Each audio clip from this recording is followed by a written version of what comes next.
Hello, welcome back to Storytime. Starting just a tiny bit early. Um, and we're doing Sherlock Holmes Part 6 today.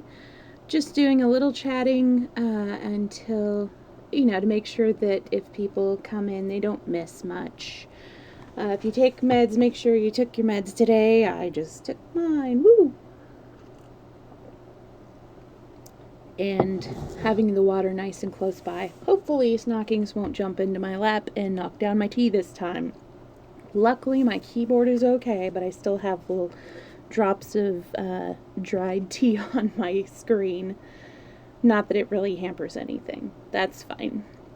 But I think I dealt with it well enough at the time, and there's a bit of a reservoir under the keys. So, yeah, we're all good. Woohoo! I don't know if you saw on my Twitter or the Discord that there's only one more live stream of Anne of Green Gables left, and I need to figure out what children's classic I do next. So our options are The Wizard of Oz, Heidi, and Treasure Island. So if you have a preference, please let me know, either the Discord or the Twitter, or you can email me. There is my email address below, and that is specifically for my live stream, so I know anything I get from there is meant for live stream purposes.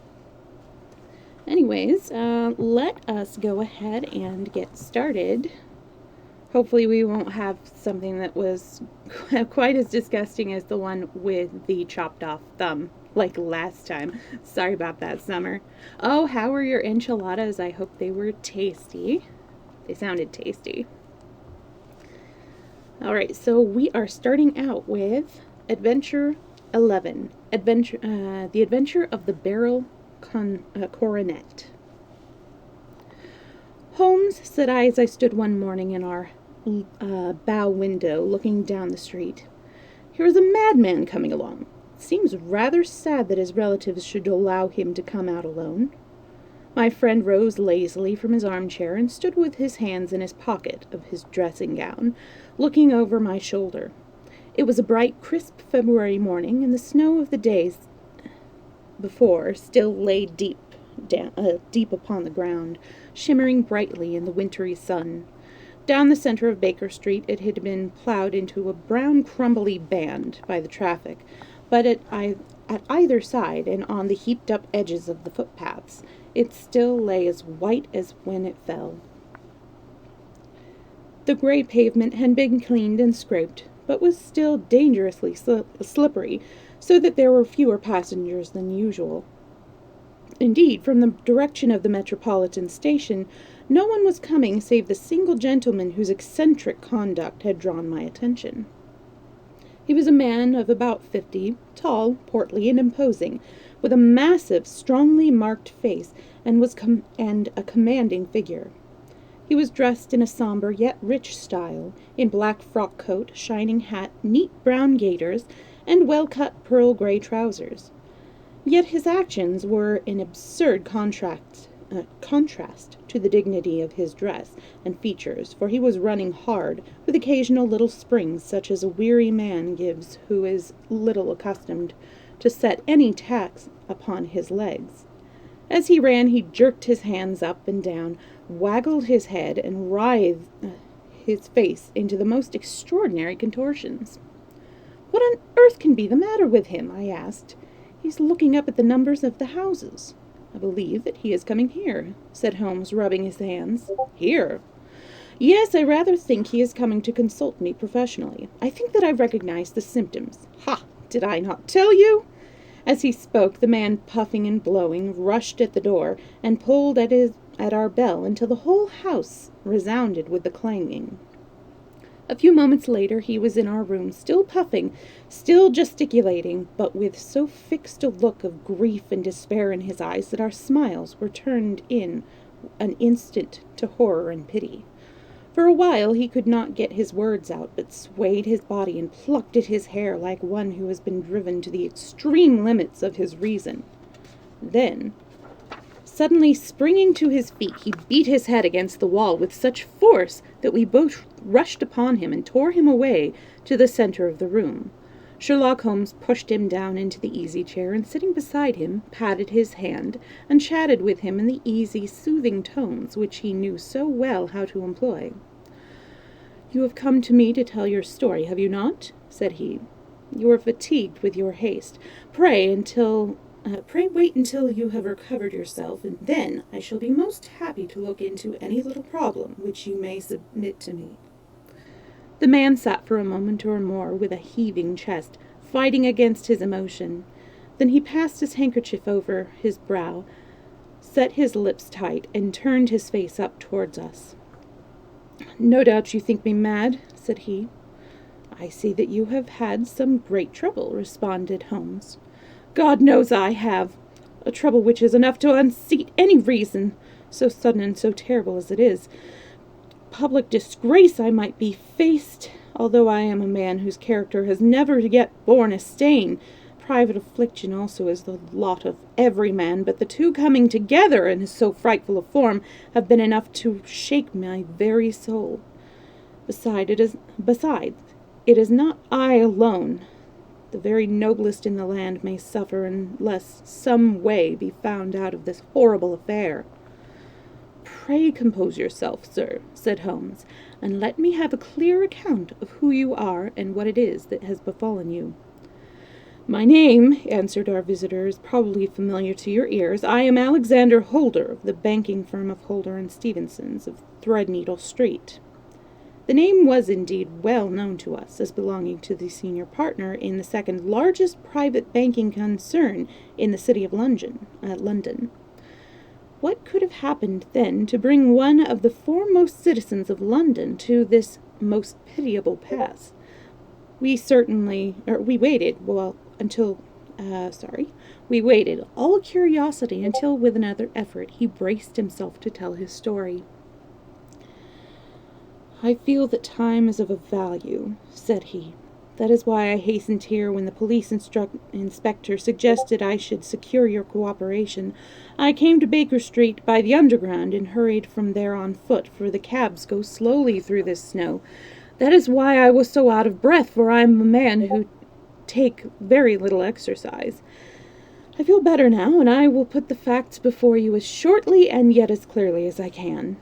It is, of course, well known to you that in a successful banking business as much depends on our being able to find remunerative investments for our friends as upon our increasing our connection and the number of our depositors. One of our most lucrative means of laying out money is in the shape of loans where the security is unimpeachable. We have done a good deal in this direction during the last few years, and there are many noble families to whom we have advanced great sums upon the security of their pictures, libraries, or plates. Yesterday afternoon I was seated in my office at the bank when a card was brought in to me by one of the clerks. I started when I saw the name, for it was that of no other than— well, perhaps even to you I had better say no more than that it was a name which is a household word all over the earth, one of the highest, noblest, most exalted names in England. I was overwhelmed by the honor, and attempted, when he entered, to say so, but he plunged at once into business with the air of a man who wishes to hurry quickly through a disagreeable task. "Mr. Holder," said he, "I have been informed that you are in the habit of advancing money." "The firm do so when the security is good," I answered. "It is absolutely essential to me," said he, "that I should have 50,000 pounds at once.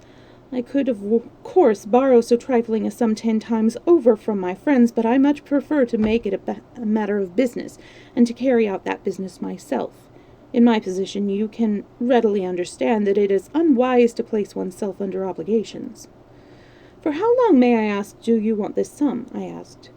"Next Monday I have a large sum due to me, and I shall then most certainly repay what you advance, with whatever interest you think it right to charge. But it is very essential to me that the money should be paid at once.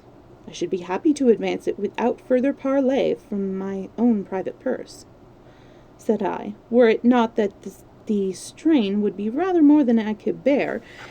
If, on the other hand, I am to do it in the name of the firm, then in justice to my partner I must insist that, even in your case, every business-like precaution should be taken.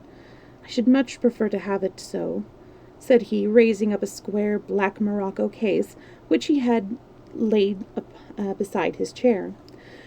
You have doubtless heard of the Beryl Coronet, one of the most precious public possessions of the empire, said I. Precisely.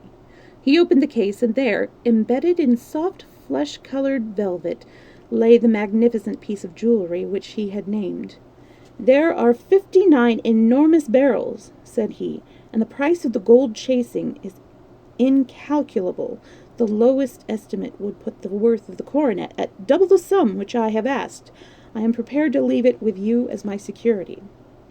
I took the precious case into my hands and looked in some perplexity from it to my illustrious client. You doubt its value? He asked. Not at all. I only doubt the propriety of my leaving it. You may set your mind at rest about that. I should not dream of doing so, were it not absolutely certain that I should be able in 4 days to reclaim it. It is a pure matter of form. Is the security sufficient? Ample. You understand, Mr. Holder, that I am giving you a strong proof of the confidence which I have in you, founded upon all that I have heard of you. I rely upon you not only to be discreet and to refrain from all gossip upon the matter, but, above all, to preserve this coronet with every possible precaution, because I need not say that a great public scandal would be caused if any harm were to befall it. Any injury to it would be almost as serious as its complete loss, for there are no barrels in the world to match these, and it would be impossible to replace them. I leave it with you, however, with every confidence, and I shall call for it in person on Monday morning. Seeing that my client was anxious to leave, I said no more, but calling for my cashier, I ordered him to pay over £50,000 notes. When I was alone once more, however, with the precious case lying open upon the table in front of me, I could not but think, with some misgivings, of the immense responsibility which it entailed upon me. There could be no doubt that, as it was a national possession, a horrid scandal would ensue if any misfortune should occur to it. I already regretted having ever consented to take charge of it. However, it is too late to alter the matter now, so I locked it up in my private safe and turned once more to my work. When evening came, I felt that it would be an imprudence to leave so precious a thing in the office behind me. Bankers' safes had been forced before now, and why should not mine be? If so, how terrible would be the position in which I should find myself. I determined, therefore, that for the next few days I would always carry the case backwards and forwards with me, so that it might never be really out of my reach. With this intention, I called a cab and drove out to my house at Streatham, carrying the jewel with me. I did not breathe freely until I had taken it upstairs and locked it in the bureau of my dressing-room. And now a word as to my household, Mr. Holmes, for I wish you to thoroughly understand the situation. My groom and my page sleep out of the house, and may be set aside altogether. I have 3 maidservants who have been with me a number of years, and whose absolute reliability is quite above suspicion. Another, Lucy Parr, the second waiting-maid, has only been in my service a few months. She came with an excellent character, however, and has always given me satisfaction. She is a very pretty girl, and has attracted admirers who have occasionally hung about the place. That is the only drawback which we have found to her, but we believe her to be a thoroughly good girl in every way. So much for the servants. My family itself is so small that it will not take me long to describe it. I am a widower, and have only one son, Arthur. He has been a disappointment to me, Mr. Holmes, a grievous disappointment. I have no doubt that I am myself to blame. People tell me that I have spoiled him. Very likely I have. When my dear wife died, I felt that he was all I had to love. I could not bear to see the smile fade even for a moment from his face. I have never denied him a wish. Perhaps it would have been better for both of us had I been sterner, but I meant it for the best. It was naturally my intention that he should succeed me in my business, but he was not of a business turn. He was wild, wayward, and to speak the truth, I could not trust him in the handling of large sums of money. When he was young, he became a member of an aristocratic club, and there, having charming manners, he was soon the intimate of a number of men with long purses and expensive habits. He learned to play heavily at cards and to squander money on the turf until he had again and again to come to me and implore me to give him an advance upon his allowance, that he might settle his debts of honor. He tried more than once to break away from the dangerous company which he was keeping, but each time the influence of his friend Sir George Burnwell was enough to draw him back again. And indeed, I should not wonder that such a man as Sir George Burnwell should gain an influence over him, for he has frequently brought him to my house, and I have found myself that I could hardly resist the fascination of his manner. He is older than Arthur, a man of the world to his fingertips, one who had been everywhere, seen everything, a brilliant talker, and a man of great personal beauty. Yet when I think of him in cold blood, far away from the glamour of his presence, I am convinced that his cynical speech, and the look which I have caught in his eyes, that he is one who should be deeply distrusted. So I think, and so, too, thinks my little Mary, who has a woman's quick insight into character. And now there is only she to be described. She is my niece, but when my brother died 5 years ago and left her alone in the world, I adopted her, and have looked upon her ever since as my daughter. She is a sunbeam in my house, sweet, loving, beautiful, a wonderful manager and housekeeper, yet as tender and quiet and gentle as a woman could be. She is my right hand. I do not know what I could do without her. In only one matter has she ever gone against my wishes. Twice my boy has asked her to marry him, for he loves her devotedly, but each time she has refused him. I think that if anyone could have drawn him into the right path, it would have been she, and that his marriage might have changed his whole life. But now, alas, it is too late, forever too late. Now, Mr. Holmes, you know the people who live under the roof, and I shall continue with my miserable story. When we were taking coffee in the drawing-room that night after dinner, I told Arthur and Mary my experience, and of the precious treasure which we had under our roof, suppressing only the name of my client. Lucy Parr, who had brought in the coffee, had, I am sure, left the room, but I cannot swear the door was closed. Mary and Arthur were much interested, and wished to see the famous coronet, but I thought it better not to disturb it. "Where have you put it?" asked Arthur. "In my own bureau." "Well, I hope to goodness the house won't be burgled during the night," said he. "It is locked up," I answered. "Oh, any old key will fit that bureau. When I was a youngster, I have opened it myself with the key of the box-room cupboard." He often had a wild way of talking, so that I thought little of what he said. He followed me to my room, however, that night with a very grave face. "Look here, Dad," said he, with his eyes cast down. "Can you let me have 200 pounds?" "No, I cannot," I answered sharply. "I have been far too generous with you in money matters." "You have been very kind," said he, "but I must have this money, or else I can never show my face inside the club again." "And a very good thing, too," I cried. "Yes, but you would not have me leave it a dishonored man," said he. "I could not bear the disgrace. I must raise the money in some way, and if you will not let me have it, then I must try another means." I was very angry, for this was the third demanding during the month. "You shall not have a farthing from me," I cried, on which he bowed and left the room without another word.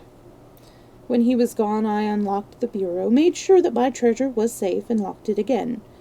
Then I started to go round the house to see that all was secure, a duty which I usually leave to Mary, but which I thought it well to perform myself that night.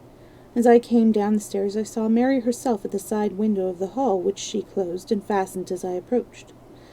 "Tell me, Dad," said she, looking, I thought, a little disturbed, Did you give Lucy the maid leave to go tonight?" "Certainly not. She came in just now by the back door. I have no doubt that she has only been to the side gate to see someone, but I think that it is hardly safe, and should be stopped." "You must speak to her in the morning, or I will, if you prefer it. Are you sure that everything is fastened?" "Quite sure, Dad." "Then good night." I kissed her and went up to my bedroom again, where I was soon asleep. I am endeavoring to tell you everything, Mr. Holmes, which may have been bearing upon the case, but I beg that you will question me upon any point which I do not make clear. On the contrary, your statement is singularly lucid. I come to a part of my story now in which I should wish to be particularly so. I am not a very heavy sleeper, and the anxiety in my mind tended, no doubt, to make me even less so than usual. About 2 a.m, then, I was awakened by some sound in the house. It had ceased ere I was wide awake, but it had left an impression behind it as though a window had gently closed somewhere. I lay listening with all my ears. Suddenly, to my horror, there was a distinct sound of footsteps moving slowly in the next room. I slipped out of bed, all palpitating with fear, and peeped round the corner of my dressing-room door. "Arthur!" I screamed. "You villain, you thief! How dare you touch that coronet?" The gas was half up, as I had left it, and my unhappy boy, dressed only in his shirt and trousers, was standing beside the light, holding the coronet in his hands. He appeared to be wrenching at it, or bending it with all his strength, but at my cry he dropped it from his grasp, and turned as pale as death. I snatched it up and examined it. One of the gold corners, with 3 of the barrels in it, was missing. "You blackguard!" I shouted, beside myself with rage. "You have destroyed it! You have dishonored me forever! Where are the jewels you have stolen?" "Stolen!" he cried. "Yes, you thief!" I roared, shaking him by the shoulder. "There are none missing." "There cannot be any missing," said he. There are 3 missing, and you know where they are. Must I call you a liar as well as a thief? Did I not see you trying to tear off another piece?" "You have called me names enough," said he. "I will not stand it any longer. I shall not say another word about this business since you have chosen to insult me. I will leave your house in the morning, and make my own way in the world." "You shall leave it in the hands of the police," I cried, half mad with rage and grief. "I shall have this matter probed to the bottom." "You shall learn nothing from me," said he, with a passion such as I should not have thought was in his nature. "If you choose to call the police, let the police find what they can." By this time the whole house was astir, for I had risen my voice in my anger. Mary was the first to rush into my room, and at the sight of the coronet and of Arthur's face, she read the whole story, and, with a scream, fell down senseless on the floor. I sent the housemaid for the police, and put the investigation into their hands at once.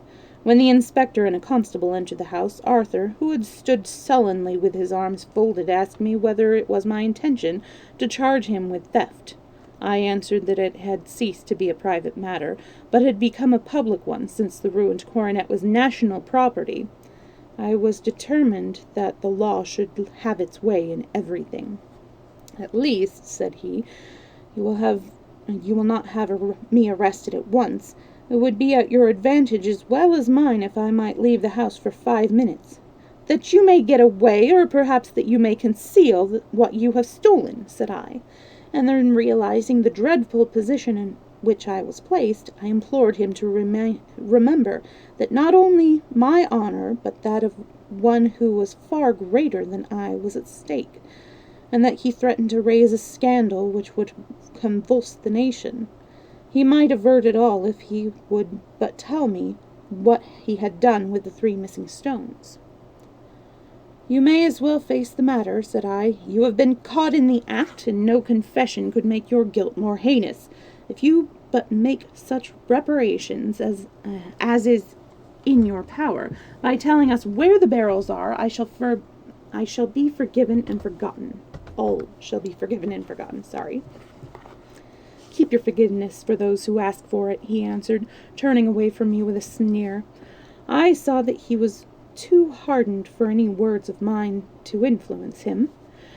There was but one way for it. I called in the inspector and gave him into custody. A search was made at once, but only of his person. Not only of his person, but of his room, and of every portion of the house where he could possibly have concealed the gems. But no trace of them could be found, nor would the wretched boy open his mouth for all our persuasions and our threats. This morning he was removed to a cell, and I, after going through all the police formalities, have hurried round to you to implore you to use your skill in unraveling the matter. The police have openly confessed that they can at present make nothing of it. You may go to any expense which you think necessary. I have already offered a reward of £1,000. My God, what shall I do? I have lost my honor, my gems, and my son in one night. Oh, what shall I do? He put a hand on either side of his head and rocked himself to and fro, droning to himself like a child whose grief has got beyond words. Sherlock Holmes sat silent for some few minutes with his brows knitted and his eyes fixed upon the fire. "Do you receive much company?" he asked. "None save my partner with his family and an occasional friend of Arthur's. Sir George Burnwell has been several times lately. No one else, I think."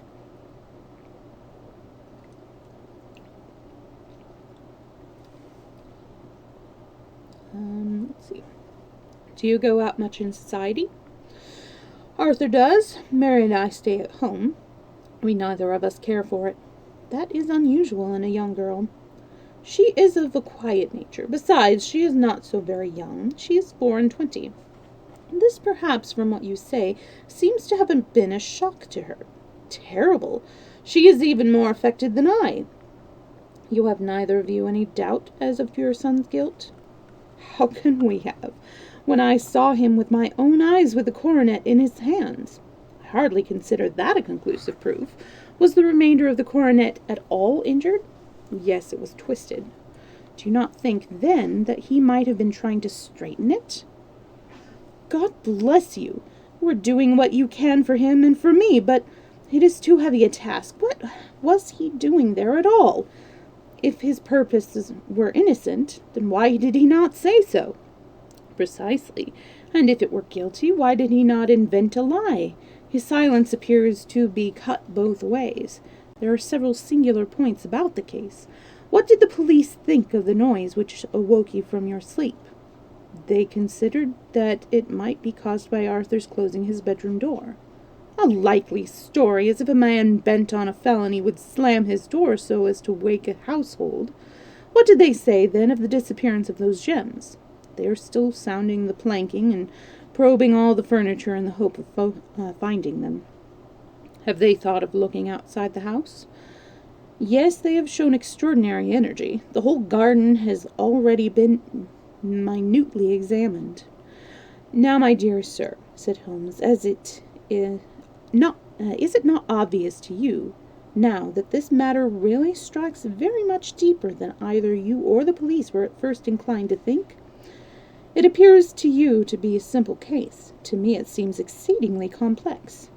Consider what is involved by your theory. You suppose that your son came down from his bed, went at great risk to your dressing-room, opened your bureau, took out your coronet, broke off by main force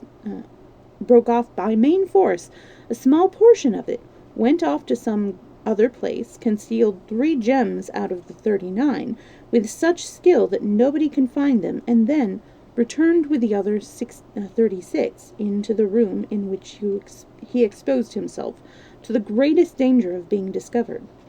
I ask you now, is such a theory tenable?" "But what other is there?" cried the banker with a gesture of despair. "If his motives were innocent, why does he not explain them?" "It is our task to find that out," replied Holmes. "So now, if you please, Mr. Holder, we will set off for Streatham together, and devote an hour to glancing a little more closely into details." My friend insisted upon my accompanying them in their expedition, which I was eager enough to do, for my curiosity and sympathy were deeply stirred by the story to which he had listened. I confess that the guilt of the banker's son appeared to me to be as obvious as it did to his unhappy father, but still I had such faith in Holmes' judgment that I felt that there must be some grounds for hope as long as he was dissatisfied with the accepted explanation. He hardly spoke a word the whole way out to the southern suburb, but sat with his chin upon his breast and his hat drawn over his eyes, sunk in the deepest thought.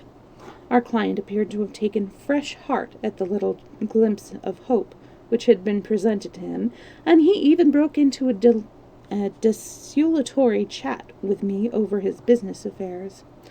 A short railway journey and a shorter walk brought us to Fairbank, the modest residence of the great financier. Fairbank was a good-sized square house of white stone, standing back a little from the road. A double-carriage sweep with a snow-clad lawn stretched down in front to the two large iron gates which closed the entrance. On the right side was a small wooden thicket which led into a narrow path between two neat hedges stretched from the road to the kitchen door and forming the tradesmen's entrance. On the left ran a lane which led to the stables and was not itself within the grounds at all, being a public though little used thoroughfare. Holmes left us standing at the door and walked slowly all round the house, across the front, down the tradesmen's path, and so round by the garden behind into the stable lane. So long was he that Mr. Holder and I went into the drawing-room and waited by the fire until he should return.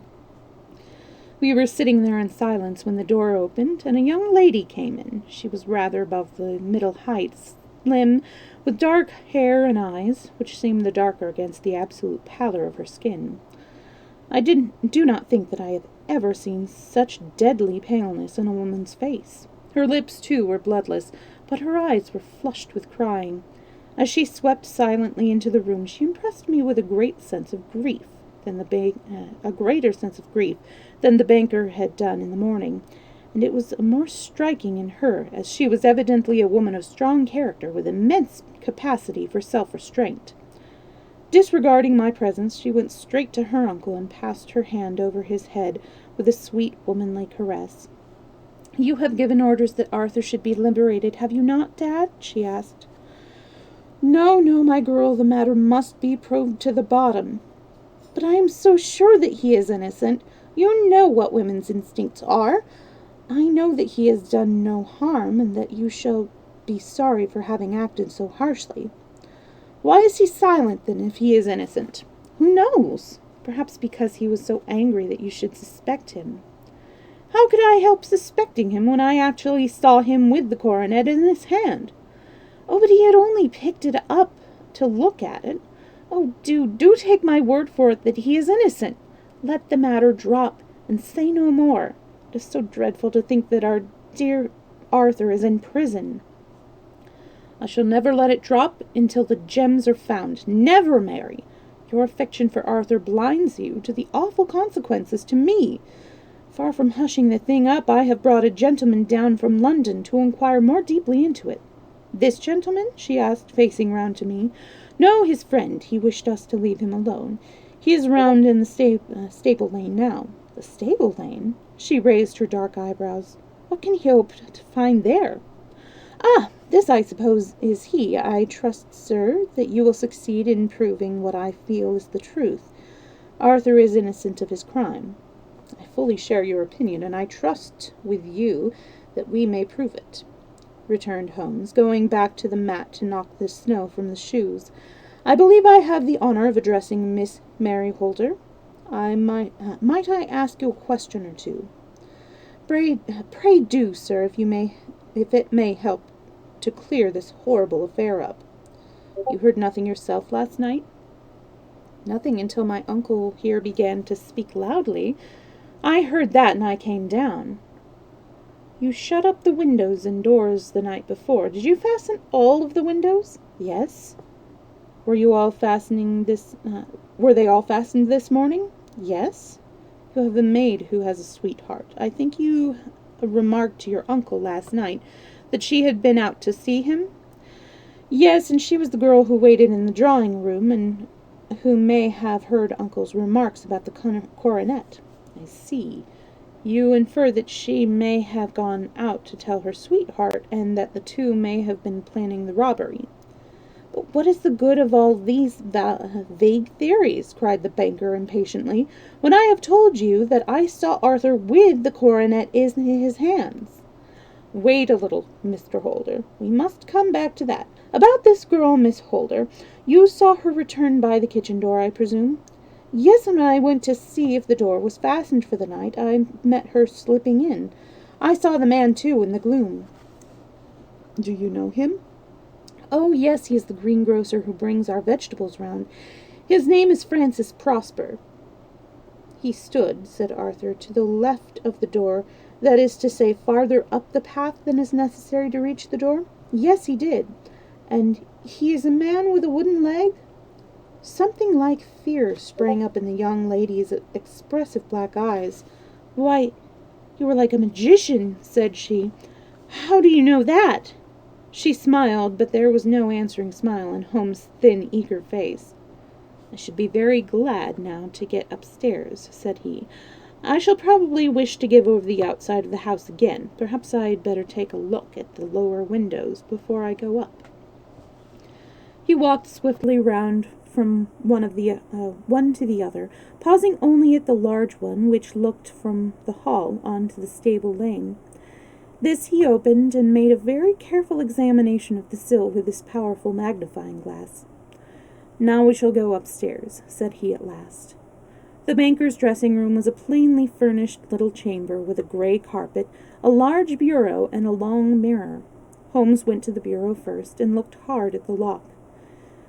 Which key was used to open it? He asked. That which my son himself indicated, that of the cupboard of the lumber room. Have you it here? That is in the dressing-table. Sherlock Holmes took it up and opened the bureau. It is a noiseless lock, said he. It is no wonder that it did not wake you.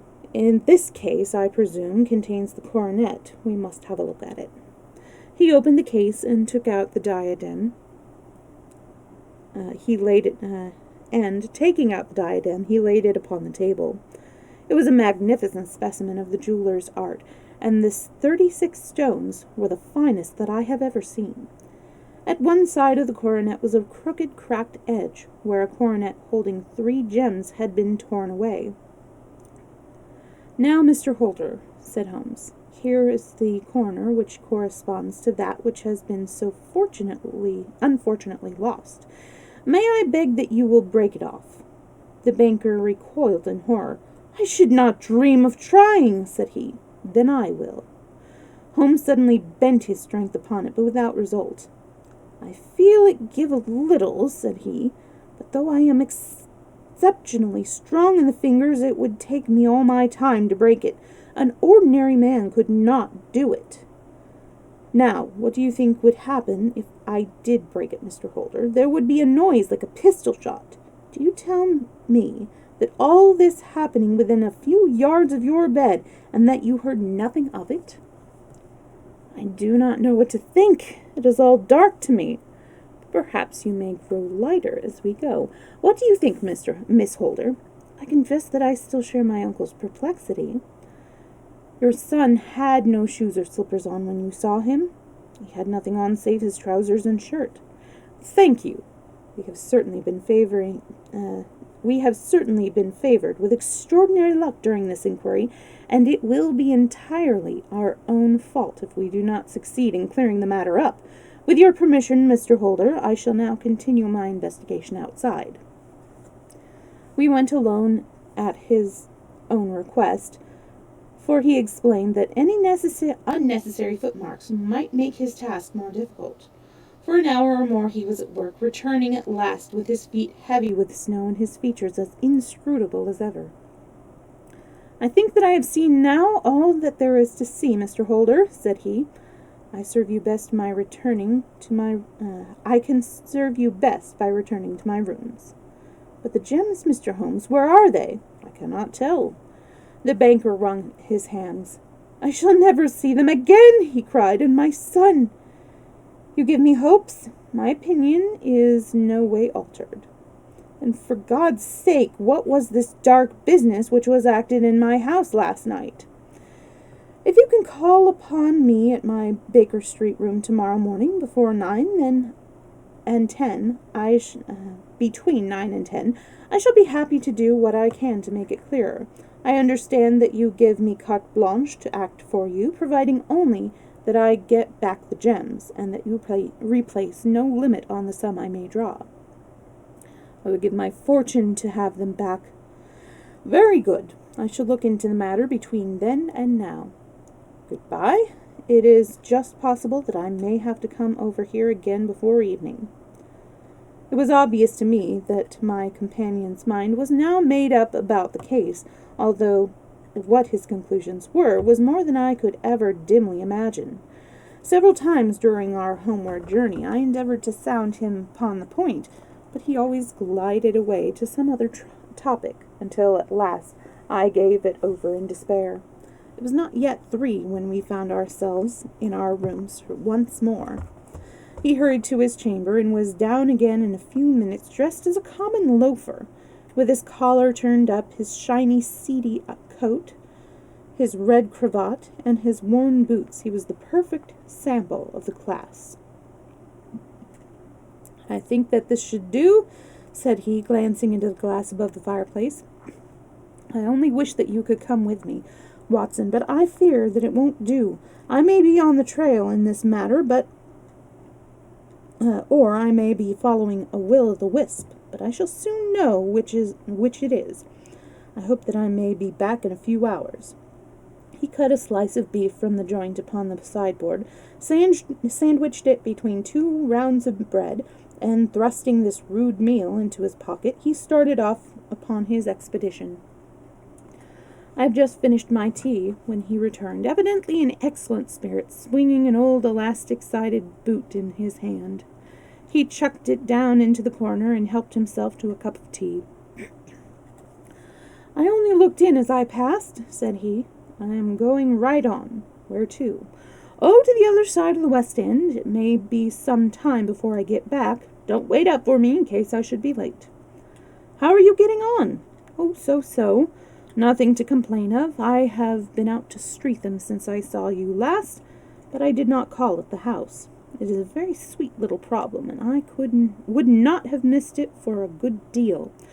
However, I must not sit gossiping here, but must get these disreputable clothes off and return to my highly respectable self. I could see by his manner that he had stronger reasons for his satisfaction than his words alone could imply. His eyes twinkled, and there was even a touch of color upon his sallow cheeks. He hastened upstairs, and a few minutes later I heard the slam of the hall door, which told me that he was off once more upon his congenial hunt. I waited until midnight, but there was no sign of his return, so I retired to my room. It was no uncommon thing for him to be away for days and nights on end when he was hot upon a scent, so that his lateness caused me no surprise. I do not know at what hour he came in, but when I came down to breakfast in the morning, there he was with a cup of coffee in one hand and the paper in the other, as fresh and trim as possible.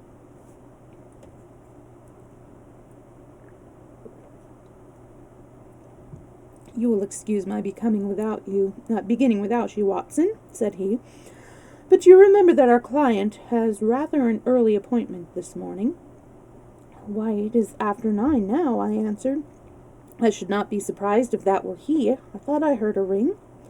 It was indeed our friend the financier. I was shocked by the change which had come over him, for his face, which was naturally of a broad and massive mold, was now pinched and fallen in, while his hair seemed to me at least a shade wider.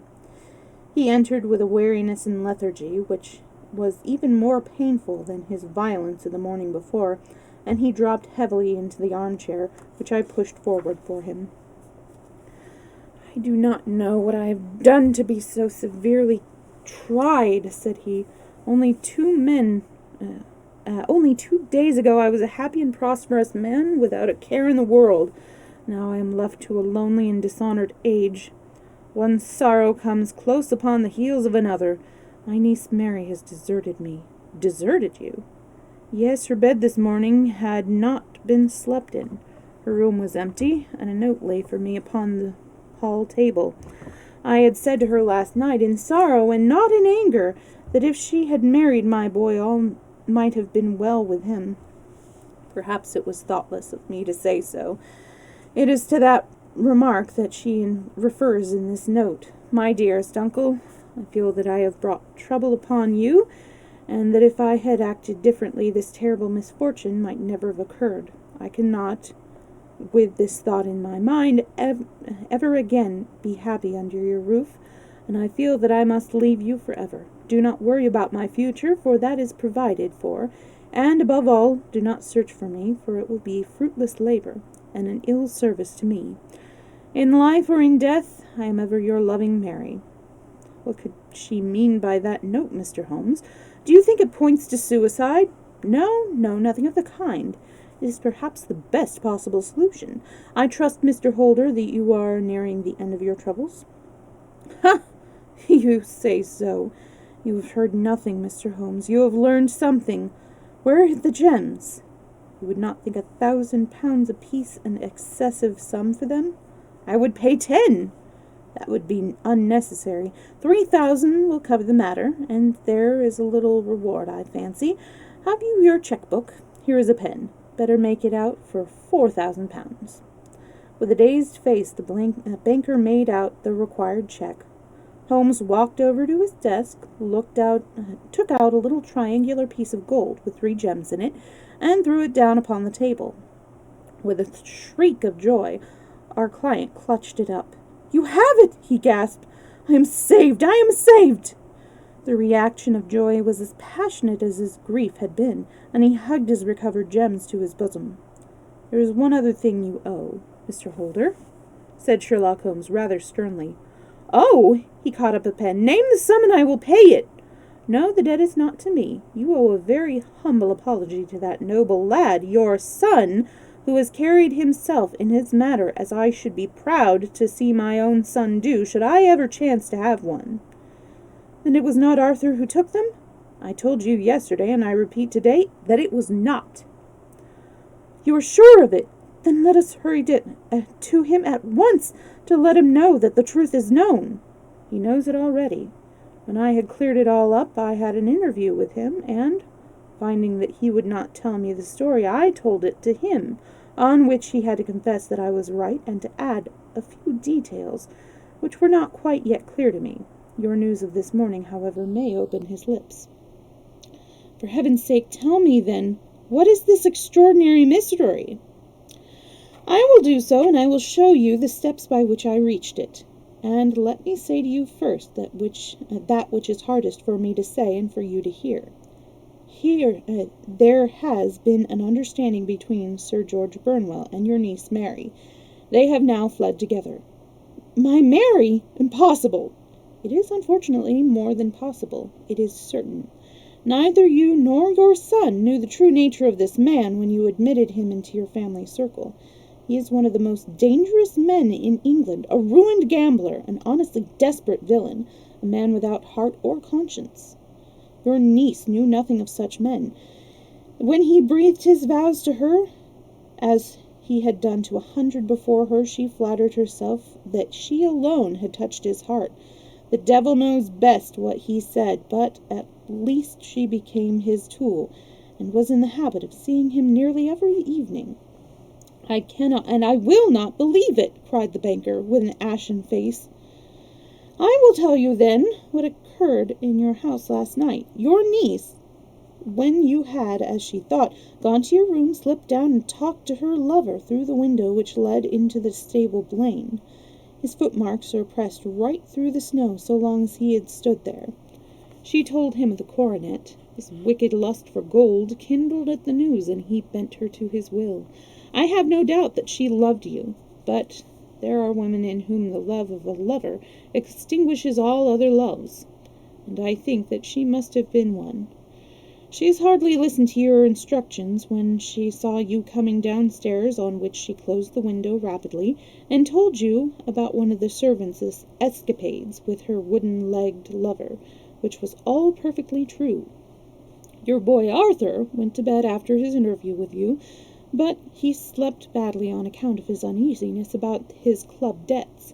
In the middle of the night he heard a soft tread pass his doors, so he rose, and looking out was surprised to see his cousin walking very stealthily along the passage until she disappeared into your dressing-room. Petrified with astonishment, the lad slipped on some clothes and waited there in the dark to see what would come of this strange affair. Presently she emerged from the room again, and in the light of the passage lamp your son saw that she carried the precious coronet in her hands. She passed down the stairs, and he, thrilling with horror, ran along and slipped behind the curtain near your door, whence he could see what passed in the hall beneath. He saw her stealthily open the window, hand out the coronet to someone in the gloom, and then, closing it once more, hurry back to her room, passing quite close to where he stood hid behind the curtain. As long as she was on the scene, he could not take any action without a horrible exposure of the woman whom he loved. But the instant that she was gone, he realized how crushing a misfortune this would be for you, and how all-important it was to set it right. He rushed down, just as he was, in his bare feet, opened the window, sprang out into the snow, and ran down the lane where he could see a dark figure in the moonlight. Sir George Burnwell tried to get away, but Arthur caught him, and there was a struggle between them, your lad tugging at one side of the coronet, and his opponent at the other. In the scuffle your son struck Sir George, and cut him over the eye, when something suddenly snapped, and your son, finding that he had the coronet in his hands, rushed back, closed the window, ascended to your room, and had just observed that the coronet had been twisted in the struggle, and was endeavoring to straighten it, when you suddenly appeared on the scene. "Is it possible?" gasped the banker. You then roused his anger by calling him names at a moment when he felt that he had deserved your warmest thanks. He could not explain the true state of the affairs without betraying one who certainly deserved little enough consideration in his hands. He took the more chivalrous view, however, and preserved his secret. "And that is why she shrieked and fainted when she saw the coronet," cried Mr. Holder. "Oh, my God, what a blind fool I have been! And his asking to be allowed to go out for 5 minutes? The dear fellow wanted to see if the missing piece were at the scene of the struggle. How cruelly I have judged him! When I arrived at the house," continued Holmes, "I at once went very carefully round it to observe if there were any traces in the snow which might help me. I knew that none had fallen since the evening before, and also that there had been a strong frost to preserve the impressions. I passed along the tradesmen's path, but found it all trampled down and indistinguishable. Just beyond it, however, the far side of the kitchen door, a woman had stood and talked with a man, whose round impressions on one side showed that he had a wooden leg. I could even tell that they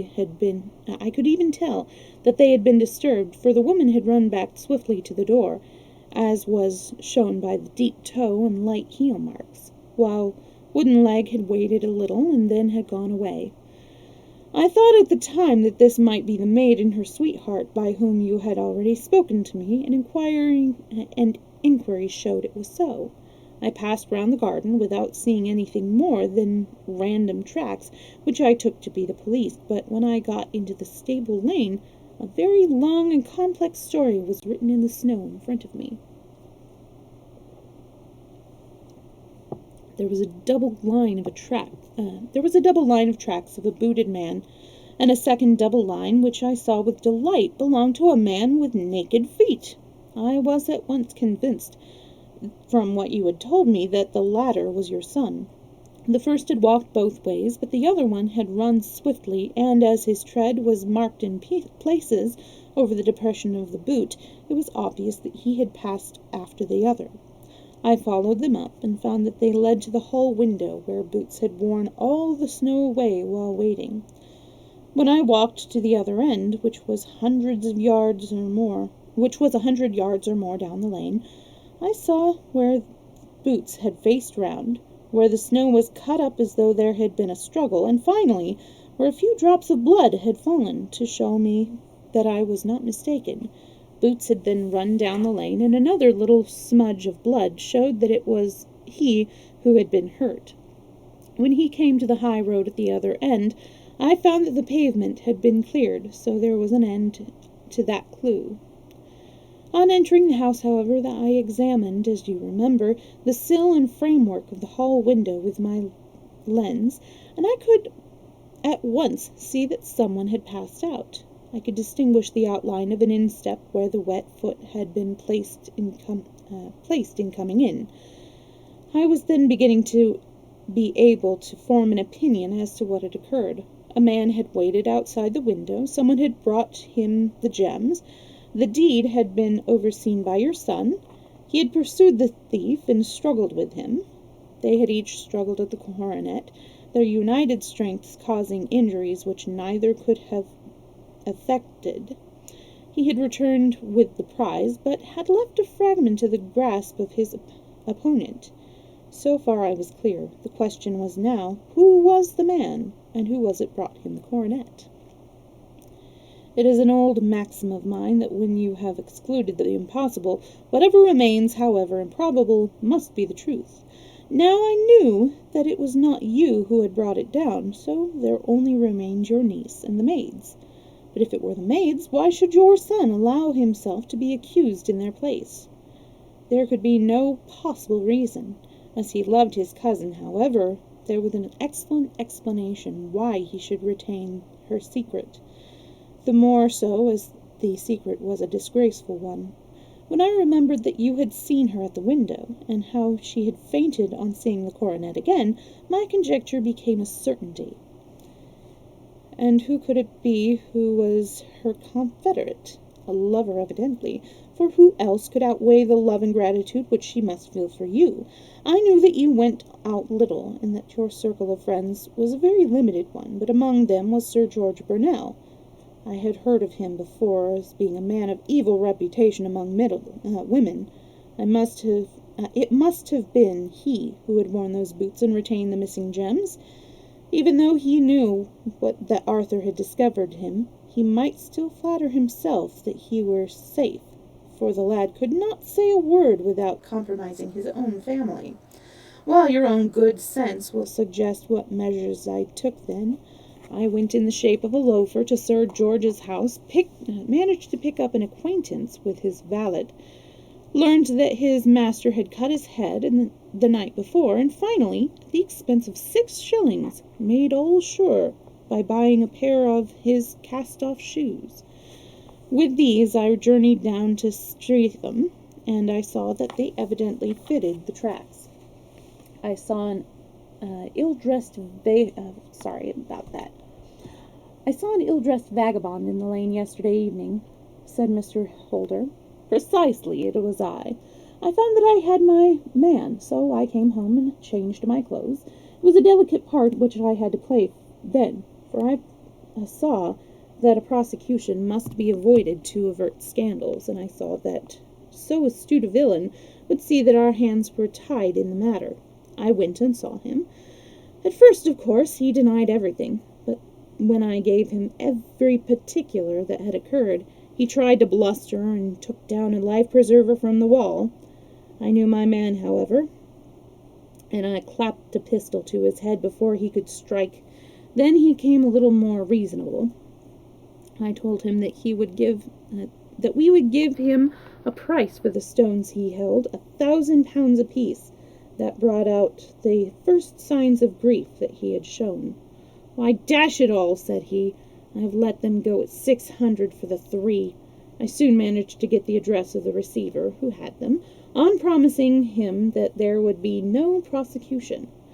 Off I set to him, and after such chaffering, I got our stones at 1,000 apiece. Then I looked in upon your son, told him that all was right, and eventually got to my bed about 2 o'clock, after which I may call a really hard day's work. A day which has saved England from a great public scandal, said the banker, rising. Sir, I cannot find words to thank you, but you shall find me ungrateful. But you shall not find me ungrateful for what you have done. Your skill has indeed exceeded all that I have ever heard of it.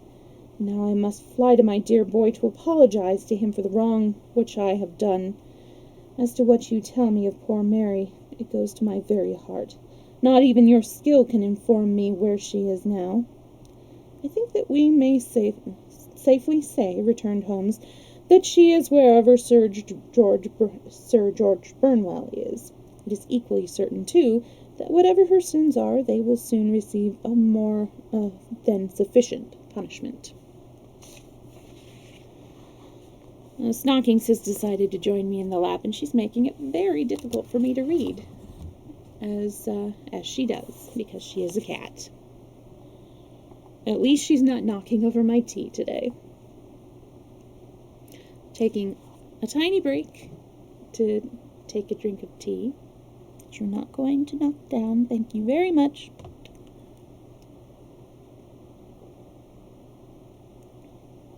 And water. I have water too.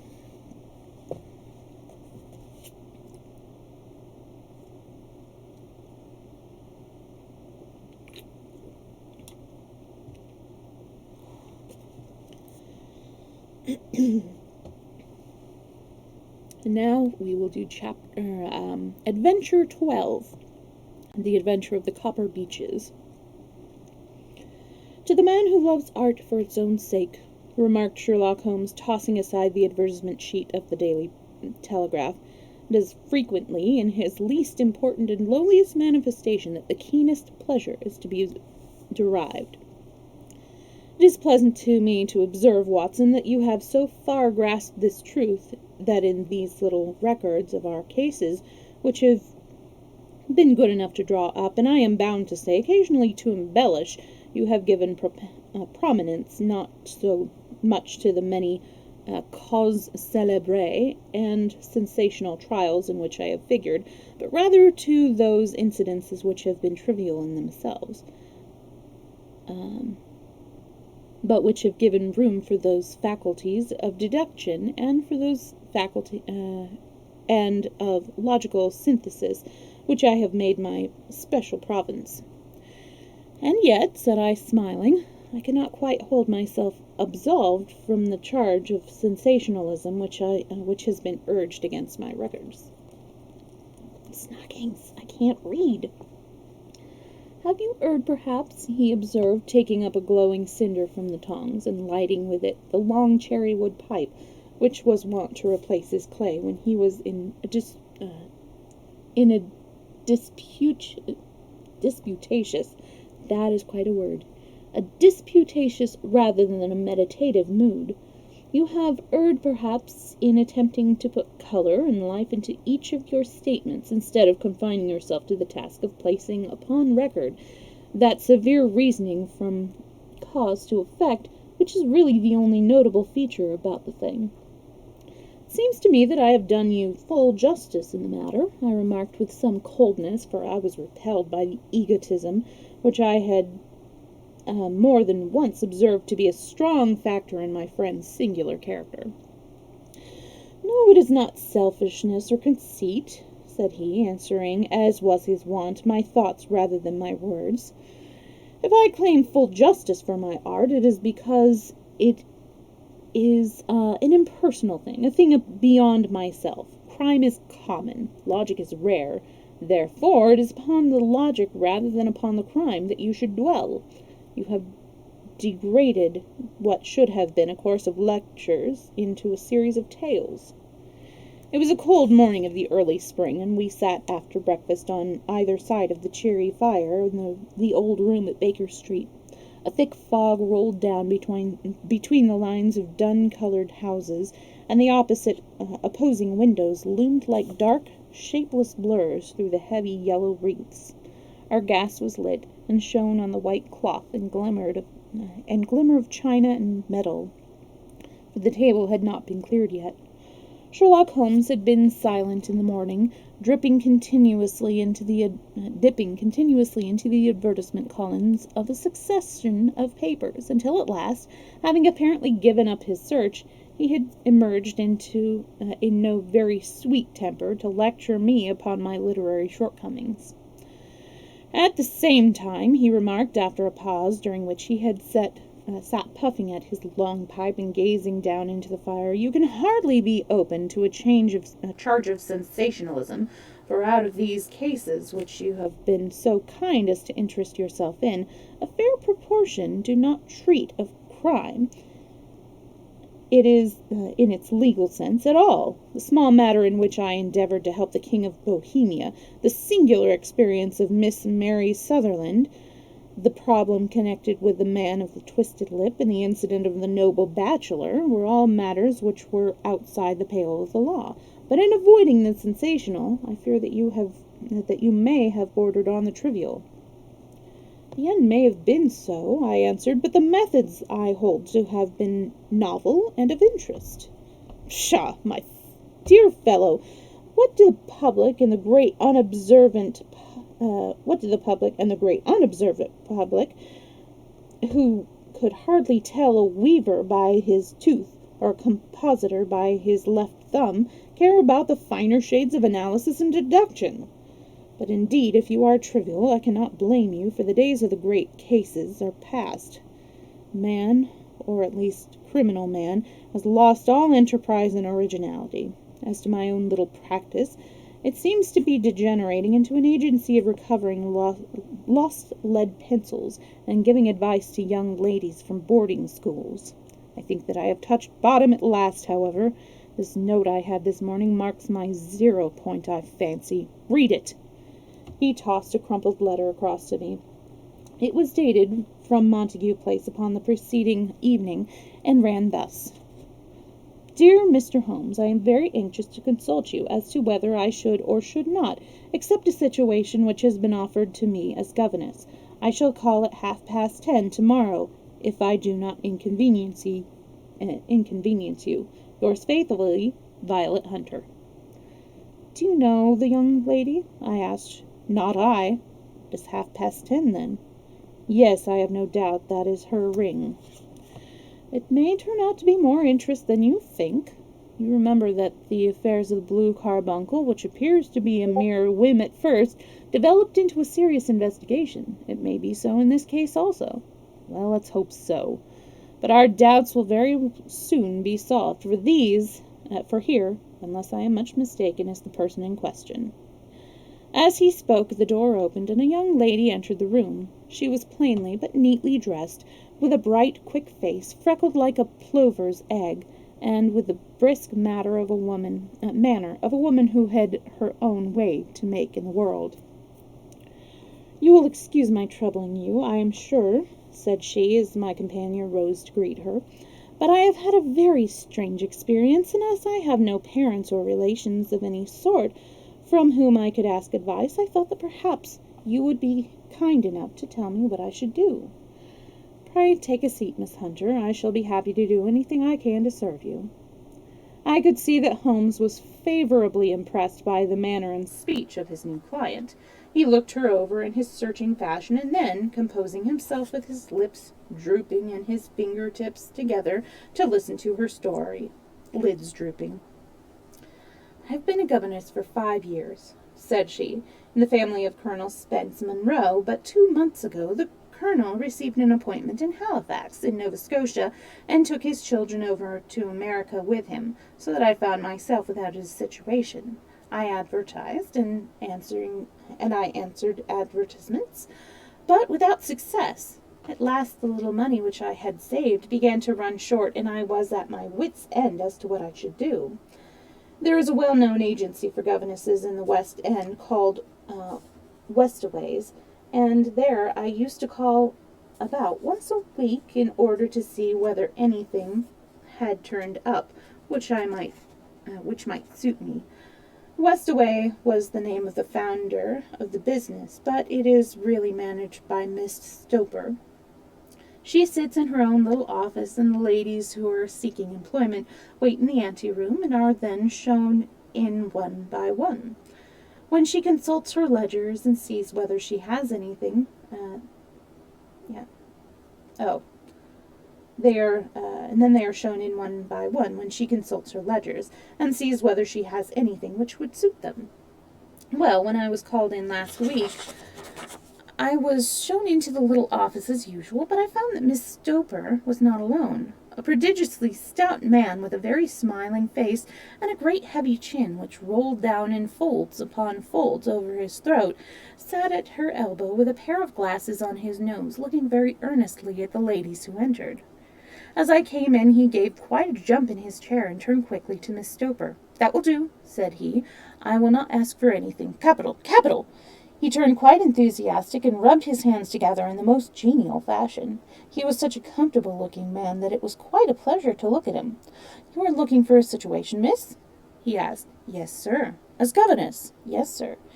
"And what salary do you ask?" "I had £4 a month on my last place with Colonel Spence Monroe." "Oh, tut-tut, sweating, rank sweating," he cried, throwing his fat hands out into the air like a man who is in a boiling passion. "How could anyone offer so pitiful a sum to a lady with such attractions and accomplishments?" "My accomplishments, sir, may be less than you imagine," said I. "A little French, a little German, music, drawing—" "Tut-tut!" he cried. "This is all quite beside the question. The point is, have you or have you not the bearings and deportment of a lady? There it is in a nutshell. If you have not, you are not fitted for the rearing of a child who may some day play a considerable part in the history of the country. But if you have, why then, how can any gentleman ask you to condescend to accept anything under the 3 figures? Your salary with me, madam, would commence to £100 a year." You may imagine, Mr. Holmes, that to me, destitute as I was, such an offer seemed almost too good to be true. The gentleman, however, seeing perhaps the look of incredulity upon my face, opened a pocket-book and took out a note. "It is also my custom," said he, smiling in the most pleasant fashion until his eyes were just 2 little shining slits among the white creases of his face, "to advance to my young ladies half their salary beforehand, so that they may meet any little expenses or are on. Sorry, the ink is rubbed away. On their journey and their wardrobe." It seems to me that I had never met so fascinating and so thoughtful a man. As I was already in debt to my tradesmen, and advance was a great convenience, and yet there was something unnatural about the whole transaction which made me wish to know a little more before I quite committed myself. "May I ask where you live, sir?" said I. "Hampshire. Charming rural place. The copper beech is 5 miles on the far side of Winchester. It is the most lovely country, my dear young lady, and the dearest old country house." "And my duties, sir, I should be glad to know where they would be." "One child, one dear little romper, just 6 years old. Oh, if you could see him killing cockroaches with a slipper. Smack, smack, smack. 3 gone before you could wink." He leaned back in his chair and laughed his eyes into his head again. I was a little startled at the nature of the child's amusement, but the father's laughter made me think that perhaps he was joking. "My sole duties, then," I asked, "are to take charge of a single child?" "No, no, not the sole, not the sole, my dear young lady," he cried. "Your duty would be, as I am sure your good sense would suggest, to obey any little commands which my wife might give you, provided always that they were such commands as a lady might, with propriety, obey. You see no difficulty, hey?" "I should be happy to make myself useful." "Quite so. In dress now, for example. We are fatty people, you know, fatty but kind-hearted. If you were asked to wear any dress which we might give you, you would not object to our little whim, eh?" "No," said I, considerably astonished at his words. "Or to sit there or sit there? That would be not offensive to you?" "Oh, no." "Or to cut your hair quite short before you come to us?" I could hardly believe my ears. As you may observe, Mr. Holmes, my hair is somewhat luxuriant, and of a rather peculiar tint of chestnut. It has been considered artistic. I could not dream of sacrificing it in this offhand fashion. "I am afraid that is quite impossible," said I. He had been watching me eagerly out of his small eyes, and I could see a shadow pass over his face as I spoke. I am afraid that it is quite essential, said he. It is a little fancy of my wife's, and ladies' fancies, you know, madam, ladies' fancies must be consulted, and so you won't cut your hair? No, sir, I really could not, I answered firmly. Ah, very well, then that quite settles the matter. It is a pity, because in other respects you would really have done very nicely. In that case, Miss Stoper, I had best inspect a few more of your young ladies. The manageress had sat all this while busy with her papers without a word to either of us, but she glanced at me now with so much annoyance upon her face that I could not help suspecting that she had lost a handsome commission through my refusal. Do you desire your name to be kept upon the books? She asked. If you please, Miss Stoper. Well, really, it seems rather useless since you refuse the most excellent offer in this fashion, said she sharply. You can hardly expect us to exert ourselves to find another such opening for you. Good day to you, Miss Hunter. She struck a gong upon the table, and I was shown out by the page. Well, Mr. Holmes, when I got back to my lodgings and found little enough in the cupboard and 2 or 3 bills upon the table, I began to ask myself whether I had not done a very foolish thing. After all, if these people had strange fads and expected obedience in their most extraordinary manners, they were at least ready to pay for their eccentricity. Very few governesses in England are getting 100 a year. Besides, what use was my hair to me? Many people are improved by wearing it short, and perhaps I should be among the number. Next day I was inclined to think that I had made a mistake, and by the day after I was sure of it. I had almost overcome my pride so far as to go back to the agency and inquire whether the place was still open, when I received this letter from the gentleman himself. I have it here, and I will read it to you. The Copper Beeches, near Winchester. Dear Miss Hunter, Miss Stoper has very kindly given me your address, and I write from here to ask you whether you have reconsidered your decision. My wife is very anxious that you should come, for she has been much attracted by my description of you. We are willing to give £30 a quarter, or £120 a year, so as to recompense you for any inconvenience which our fads may cause you. They are not very exacting, after all. My wife is fond of a particular shade of eccentric blue, and would like you to wear such a dress indoors in the mornings. You need not, however, go to the expense of purchasing one, as we have one belonging to my dear daughter, Alice, now in Philadelphia, which would, I should think, fit you very well. Then, as to sitting here or there, or amusing yourself in any matter indicated, that need cause you no inconvenience.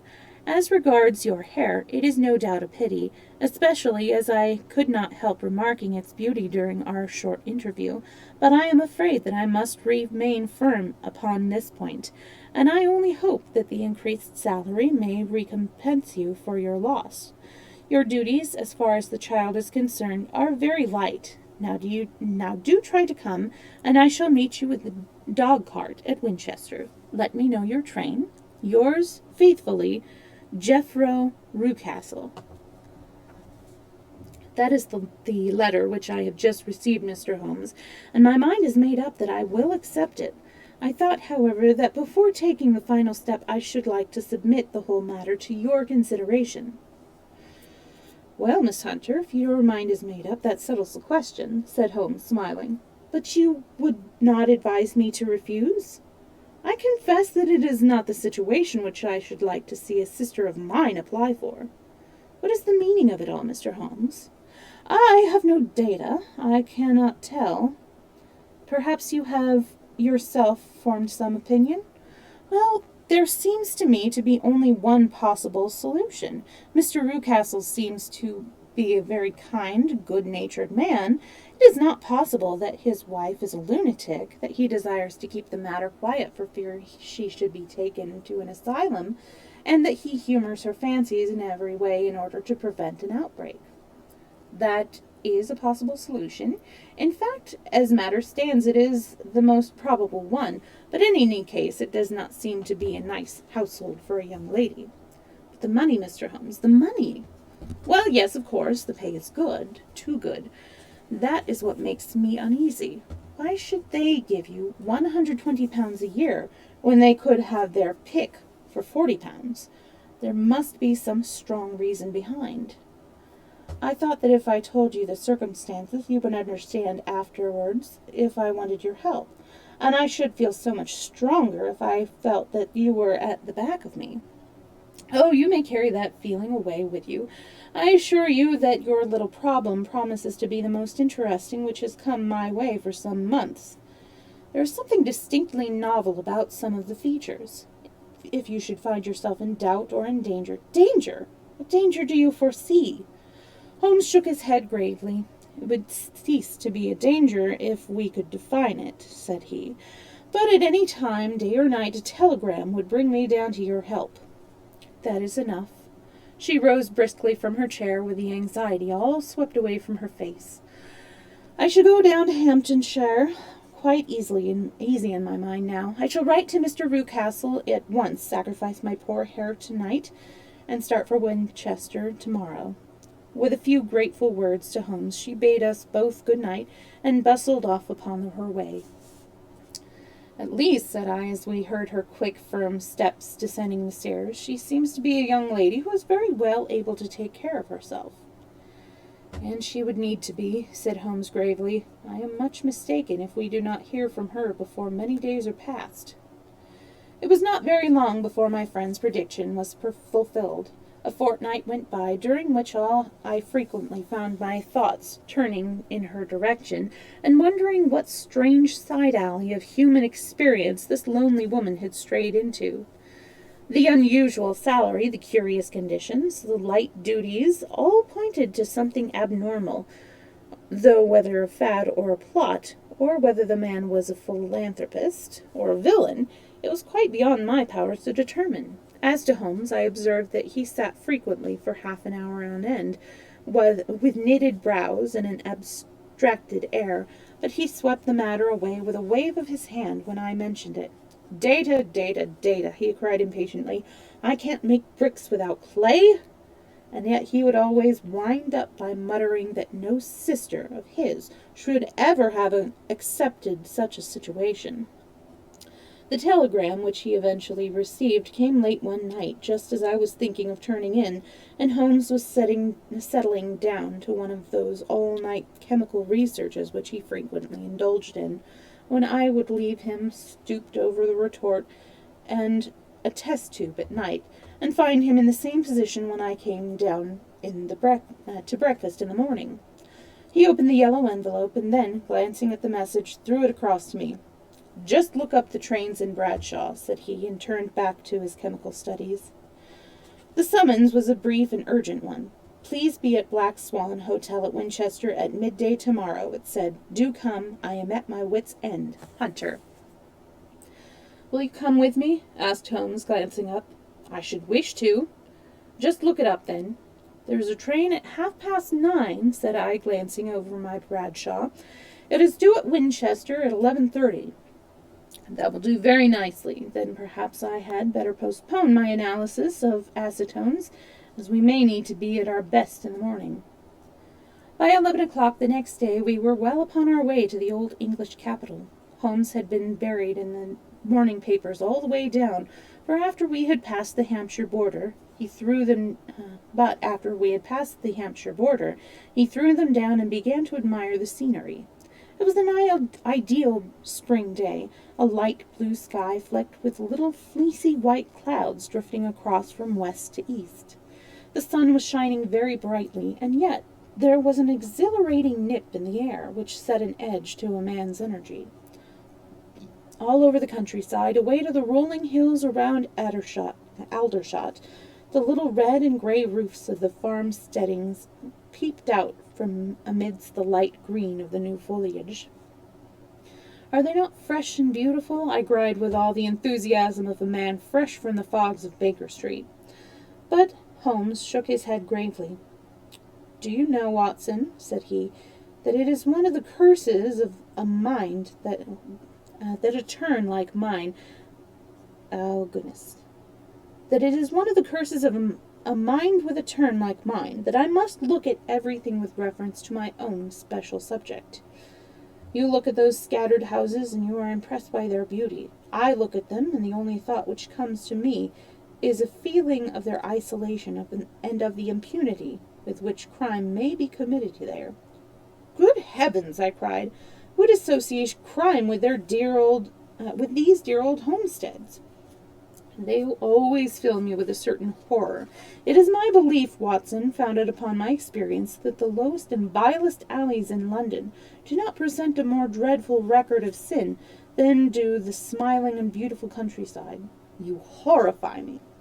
But the reason is very obvious. The pressure of public opinion can do in the town what the law cannot accomplish. There is no lane so vile that the scream of a tortured child or the thud of a drunkard's blow does not beget sympathy and indignation among the neighbors.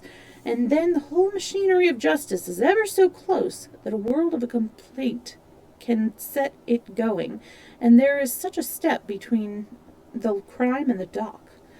But look at these lovely houses, each in its own fields, filled for the most part with poor ignorant folk who know little of the law. Think of the deeds of hellish cruelty, the hidden wickedness which may go on, year in, year out, in such places, and none the wiser. Had this lady, who appeals to us for help, gone to live in Winchester, I should never have had a fear for her, but it is the 5 miles of country which makes the danger. Still, it is clear that she is not personally threatened. No, she can come to Winchester to meet us. She can get away. Quite so. She has her freedom. What can be the matter, then? Can you suggest no explanation? I advise 7 separate explanations, each of which would cover the facts as far as we know them. But which of these is correct can only be determined by the fresh information which we shall no doubt find waiting for us. Well, there's the tower of the cathedral, and we shall soon learn all that Miss Hunter has to tell. The Black Swan is an inn of repute in High Street, at no distance from the station, and there we found the young lady waiting for us. She had engaged a sitting room, and our lunch awaited us upon the table. I am so delighted that you have come, she said earnestly. It is so very kind of you both, but indeed I do not know what I should do. Your advice will be altogether invaluable to me. Pray tell us what has happened to you. I will do so, and I must be quick, for I have promised Mr. Rucastle to be back before 3. I got his leave to come into town this morning, though he little knew for what purpose. Let us have everything in its due order. Holmes thrust his long, thin legs out towards the fire and composed himself to listen. In the first place, I may say that I have met, on the whole, with no actual ill-treatment from Mr. and Mrs. Rucastle. It is only fair to say to that. But I cannot understand them, and I am not easy in my mind about them. What can you not understand? Their reasons for their conduct. But you shall have it all just as it occurred. When I came down, Mr. Rucastle met me here and drove me in his dog-cart to the Copper Beeches. It is, as he said, beautifully situated, but it is not beautiful in itself, for it is a large square block of a house, whitewashed, but all stained and streaked with damp and bad weather. There are grounds round it, woods on 3 sides, and on the 4th side, which slopes down to the Southampton High Road, which curves past about 100 yards from the front door. This ground in front belongs to the house, but the woods all round are part of the Lord Southerton's preserves. A clump of copper beeches immediately in front of the half-door has given its name to the place. I was driven over by my employer, who was as amiable as ever, and was introduced by him that evening to his wife and the child. There was no truth, Mr. Holmes, in the conjecture which seems to us to be probable in your rooms at Baker Street. Mr. Rucastle is not mad. Mrs. Rucastle is not mad. I found her to be a silent, pale-faced woman, much younger than her husband, not more than 30, I should think, while he can hardly be less than 45. From their conversation I have gathered that they have been married about 7 years, that he was a widower, and that his only child by the first wife was the daughter who was gone to Philadelphia. Mr. Rucastle told me in private that the reason why she had left them was that she had an unreasoning aversion to her stepmother. As the daughter could not have been less than 20, I can quite imagine that her portion must have been uncomfortable for her father's young wife. Mrs. Rucastle seemed to me to be colorless in mind as well as in feature. She impressed me neither favorably nor the reverse. She was a nonentity.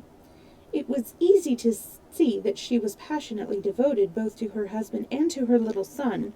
Their light gray eyes wandered continuously from one to the other, noting every little want and forestalling it, if possible. He was kind to her also in his bluff, boisterous fashion, and on the whole they seemed to be a happy couple. And yet she has some secret sorrow, this woman. She would often be lost in deep thought, with the saddest look upon her face. More than once I have surprised her in tears. I have thought sometimes that it was the disposition of her child which has weighed upon her mind, for I have never met an utterly spoilt and so ill-natured a little creature. He is small for his age, with a head which is quite disproportionately large. His whole life appears to be spent in an alternation between savage fits of passion and gloomy intervals of sulking.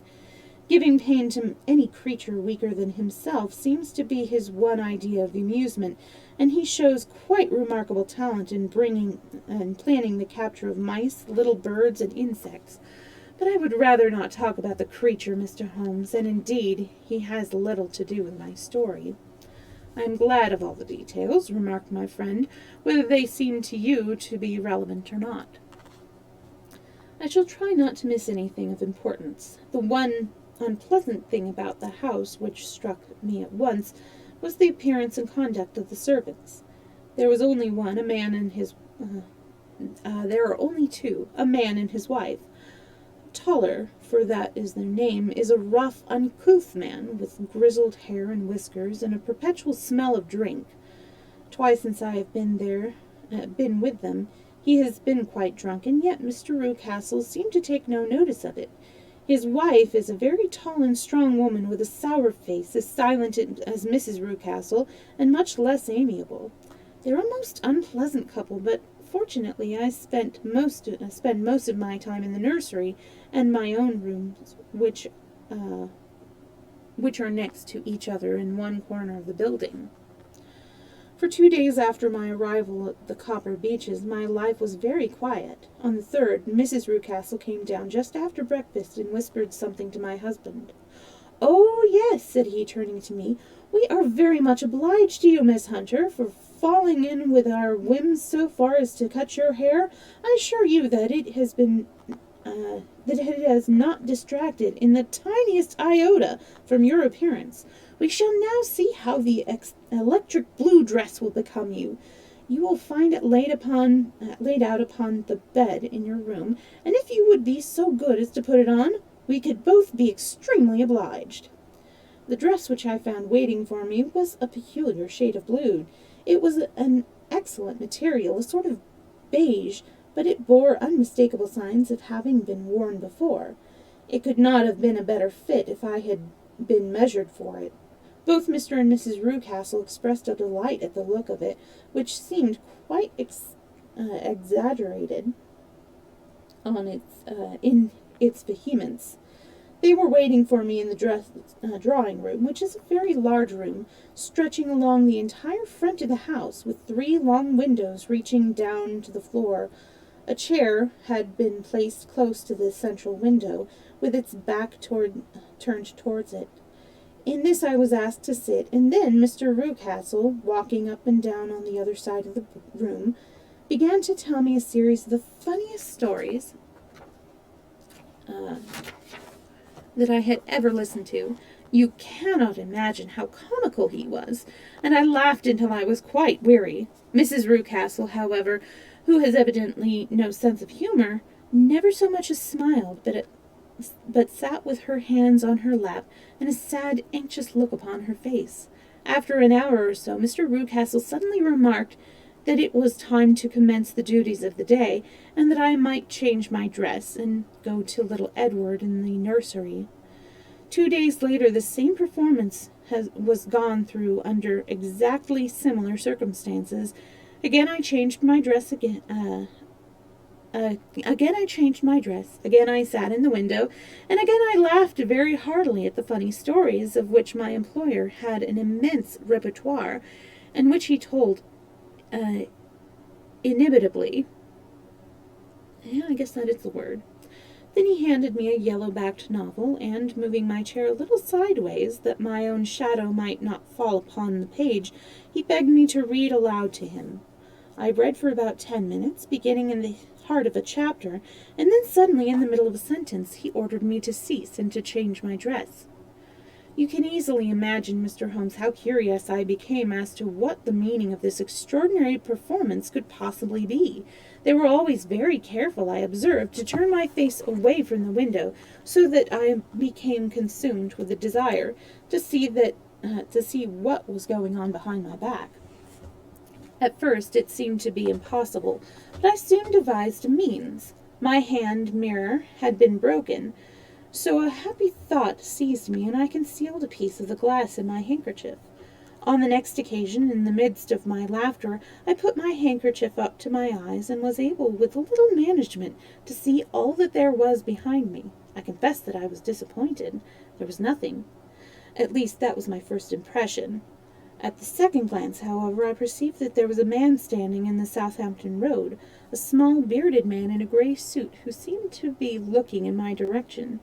The road is an important highway, and there are usually people there. This man, however, was leaning against the railing which bordered our field, and was looking earnestly up. I lowered my handkerchief and glanced at Mrs. Rucastle, to find her eyes fixed upon me with a most searching gaze. She said nothing, but I am convinced that she had divined that I had a mirror in my hand, and had seen what was behind me. She rose at once. "Jeffro," said she, "there is an impertinent fellow upon the road there who stares up at Miss Hunter." "No friend of yours, Miss Hunter?" he asked. "No, I know no one in these parts." "Dear me, how very impertinent! Kindly turn round and motion to him to go away." "Surely it would be better to take no notice." No, we should have him loitering here always. Kindly turn round and wave him away like that." I did as I was told, and at the same instant Mrs. Rucastle drew down the blind. That was a week ago, and from that time I have not sat in the window, nor have I worn the blue dress, nor seen the man in the road. "Pray continue," said Holmes. "Your narrative promises to be a most interesting one." "You will find it rather disconnected, I fear, and there may prove to be little relations between the different incidences of which I speak. On the very first day that I was at the Copper Beeches, Mr. Rucastle took me to the small outhouse which stands near the kitchen door. As we approached it, I heard the sharp rattle of a chain, and the sound as of a large animal moving about. "Look in here," said Mr. Rucastle, showing me a split between two planks. "Is he not a beauty?" I looked through, and he was conscious of two glowing eyes, and of a vague figure huddled up in the darkness. "Don't be frightened," was my employer, laughing at the start which I had given. "It is only Carlo, my mastiff. I call him mine, but really old Toller, my groom, is the only man who can do anything with him. We feed him once a day, and not too much then, so that he is always as keen as mustard. Toller lets him loose every night, and God help the trespasser whom he lays his fangs upon. For goodness' sake, don't you ever on any pretext set your foot over the threshold at night, for it is much as your life is worth." The warning was no idle one, for 2 nights later I happened to look out of my bedroom window about 2 o'clock in the morning. It was a beautiful moonlit night, and the lawn in front of the house was silvered over and almost as bright as day. I was standing, wrapped in the peaceful beauty of the scene, when I was aware that something was moving under the shadow of the copper beeches. As it emerged into the moonshine, I saw what it was. It was a giant dog as large as a calf, tawny-tinted, with hanging jowls, black muzzle, and huge projecting bones. It walked slowly across the lawn and vanished into the shadow upon the other side. That dreadful silent sentinel sent a chill to my heart which I do not think that any burglar could have done. And now I have a very strange experience to tell you. I had, as you know, cut off my hair in London, and I had placed it in a great coil at the bottom of my trunk. One evening, after the child was in bed, I began to amuse myself by examining the furniture of my room, and by rearranging my own little things. There was an old chest of drawers in the room, the two upper ones empty and open, the lower one locked. I had filled the first two with my linen, and as I had still much to pack away, I was naturally annoyed at not having the use of the third drawer. It struck me that it might have been fastened by a mere oversight, so I took out my bunch of keys and tried to open it. The very first key fitted to perfection, and I drew the drawer open. There was only one thing in it, but I am sure that you would never guess what it was. It was a coil. It was my coil of hair. I took it up and examined it. It was of the same peculiar tint and the same thickness. But then the impossibility of the thing obtruded itself upon me. How could my hair have been locked in the drawer? With trembling hands I undid my trunk, turned out the contents, and drew from the bottom my own hair. I laid the two tresses together, and I assure you that they were identical. Was it not extraordinary? Puzzle as I would, I could make nothing at all of what it meant. I returned the strange hair to the drawer, and I said nothing of the matter to the Rucastles, as I felt that I had put myself in the wrong by opening a drawer which they had locked. I am naturally observant, as you may have remarked, Mr. Holmes, and I soon had a pretty good plan on the whole house in my head. There was one wing, however, which appeared not to be inhabited at all. A door which faced that which led into the quarters of the Tollers opened into this suite, but it was invariably locked. One day, however, as I ascended the stairs, I met Mr. Rucastle coming out through the door, his keys in his hand, and a look on his face which made him a very different person to the round, jovial man to whom I was accustomed. His cheeks were red, his brow was all crinkled with anger, and the veins stood out at his temples with passion. He locked the door and hurried past me without a word or a look. This aroused my curiosity, so when I went out for a walk on the grounds with my charge, I strolled round to the side from which I could see the windows of this part of the house. There were 4 of them in a row, 3 of which were simply dirty, while the 4th was shuttered up. They were evidently all deserted. As I strolled up and down, glancing at them occasionally, Mr. Rucastle came over to me, looking as merry and as jovial as ever.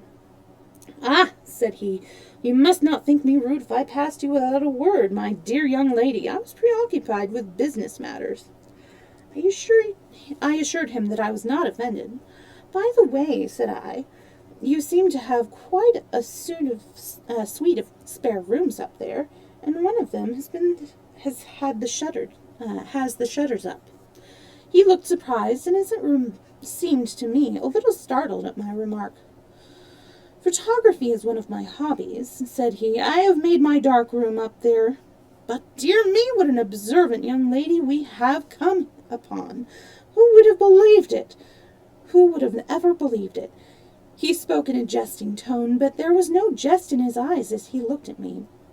I read suspicion there, and annoyance, but no jest.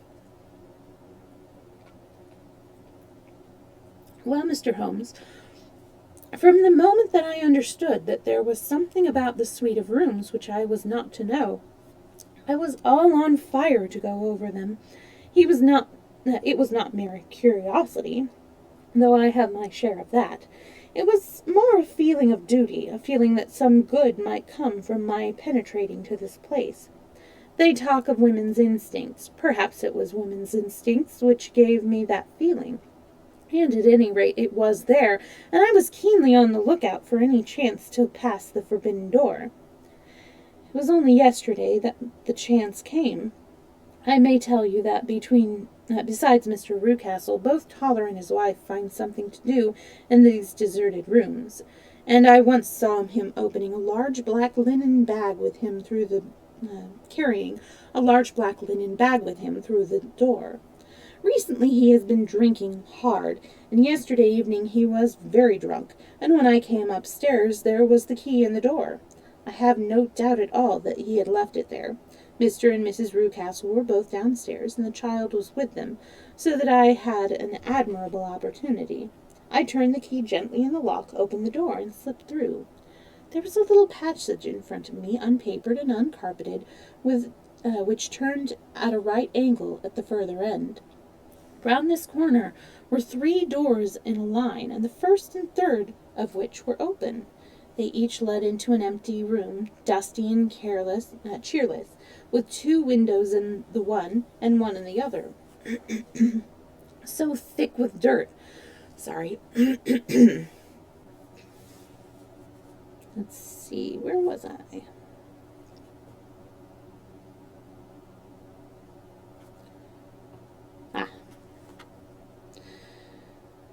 So thick with dirt that the evening light glimmered dimly through them. The center door was closed, and across the outside of it had been fastened one of the broad bars of an iron bed, padlocked at one end to a ring in the wall, and fastened at the other with stout cord. The door itself was locked as well, and the key was not there. This barricaded door corresponded clearly with the shuttered window outside, and yet I could see by the glimmer from beneath it that the room was not in darkness. Evidently there was a skylight which let in light from above. As I stood in the passage gazing at this sinister door and wondering what secret it might veil, I suddenly heard the sound of steps within the room, and saw a shadow pass backwards and forwards against the little slit of dim light which shone out from under the door. A mad, unreasoning terror rose up in me at the sight, Mr. Holmes. My overstrung nerves failed me suddenly, and I turned and ran as though some dreadful hand were behind me, clutching at the skirt of my dress.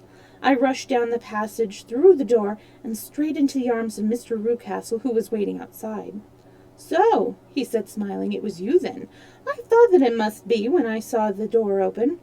"Oh, I'm so frightened," I panted. My dear young lady! You cannot think how caressing and soothing his manner was, and what has frightened you, my dear young lady?" But his voice was just a little too coaxing. He overdid it, and I was keenly on my guard against him. "I was foolish enough to go into the empty wing," I answered, "but it is so lonely and eerie in this dim light that I was frightened and ran out again. Oh, it is so dreadfully still in there." "Only that?" said he, looking at me keenly. "Why, what do you think?" I asked. Why do you think that I locked this door? I am sure that I do not know." "It is to keep people out who have no business there. Do you see?" He was still smiling in the most amiable manner. "I am sure that if I had known, well then, you know now, and if you ever put your foot over that threshold again—" Here in an instant the smile hardened into a grin of rage, and he glared down at me with the face of a demon. "I'll throw you to the mastiff." I was so terrified that I do not know what I did. I suppose that I must have rushed past him into my room. I remembered nothing until I found myself lying on my bed, trembling all over. Then I thought of you, Mr. Holmes. I could not live there longer without some advice. I was frightened of the house, of the man, of the woman, of the servants, even of the child. They were all horrible to me. If I could only bring you down, all would be well. Of course I might have fled from the house, but my curiosity was almost as strong as my fears. My mind was soon made up. I would send you a wire. I put on my hat and cloak, went down to the office, which is about half a mile from the house, and then returned feeling very much easier. A horrible doubt came into my mind as I approached the door lest the dog might be loose, but I remembered that Toller had drunk himself into a state of insensibility that evening, and I knew that he was the only one in the household who had any influence with the savage creature, or who would venture to set him free. I slipped in safety, and lay awake half the night in my joy at the thought of seeing you. I had no difficulty in getting leave to come into Winchester this morning, but I must be back before 3 o'clock, for Mr. and Mrs. Rucastle are going on a visit, and will be away all the evening, so that I must look after the child. Now I have told you all my adventures, Mr. Holmes, and I would be very glad if you would tell me what it all means, and above all, what I should do. Holmes and I had listened spellbound to this extraordinary story. My friend rose now and paced up and down the room, his hands in his pockets, and an expression of the most profound gravity upon his face. "Is Toller still drunk?" he asked. "Yes, I heard his wife tell Mrs. Rucastle that she could do nothing with him." "That is well. The Rucastles go out tonight?" "Yes." "Is there a cellar with a good strong lock?" "Yes, the wine cellar." "You seem to me to have acted all through this matter like a very brave and sensible girl, Miss Hunter. Do you think that you could perform one more feat? I should not ask it of you if I did not think you quite exceptional woman. I will try. What is it?" "We shall be at the Copper Beeches by 7 o'clock, my friend and I.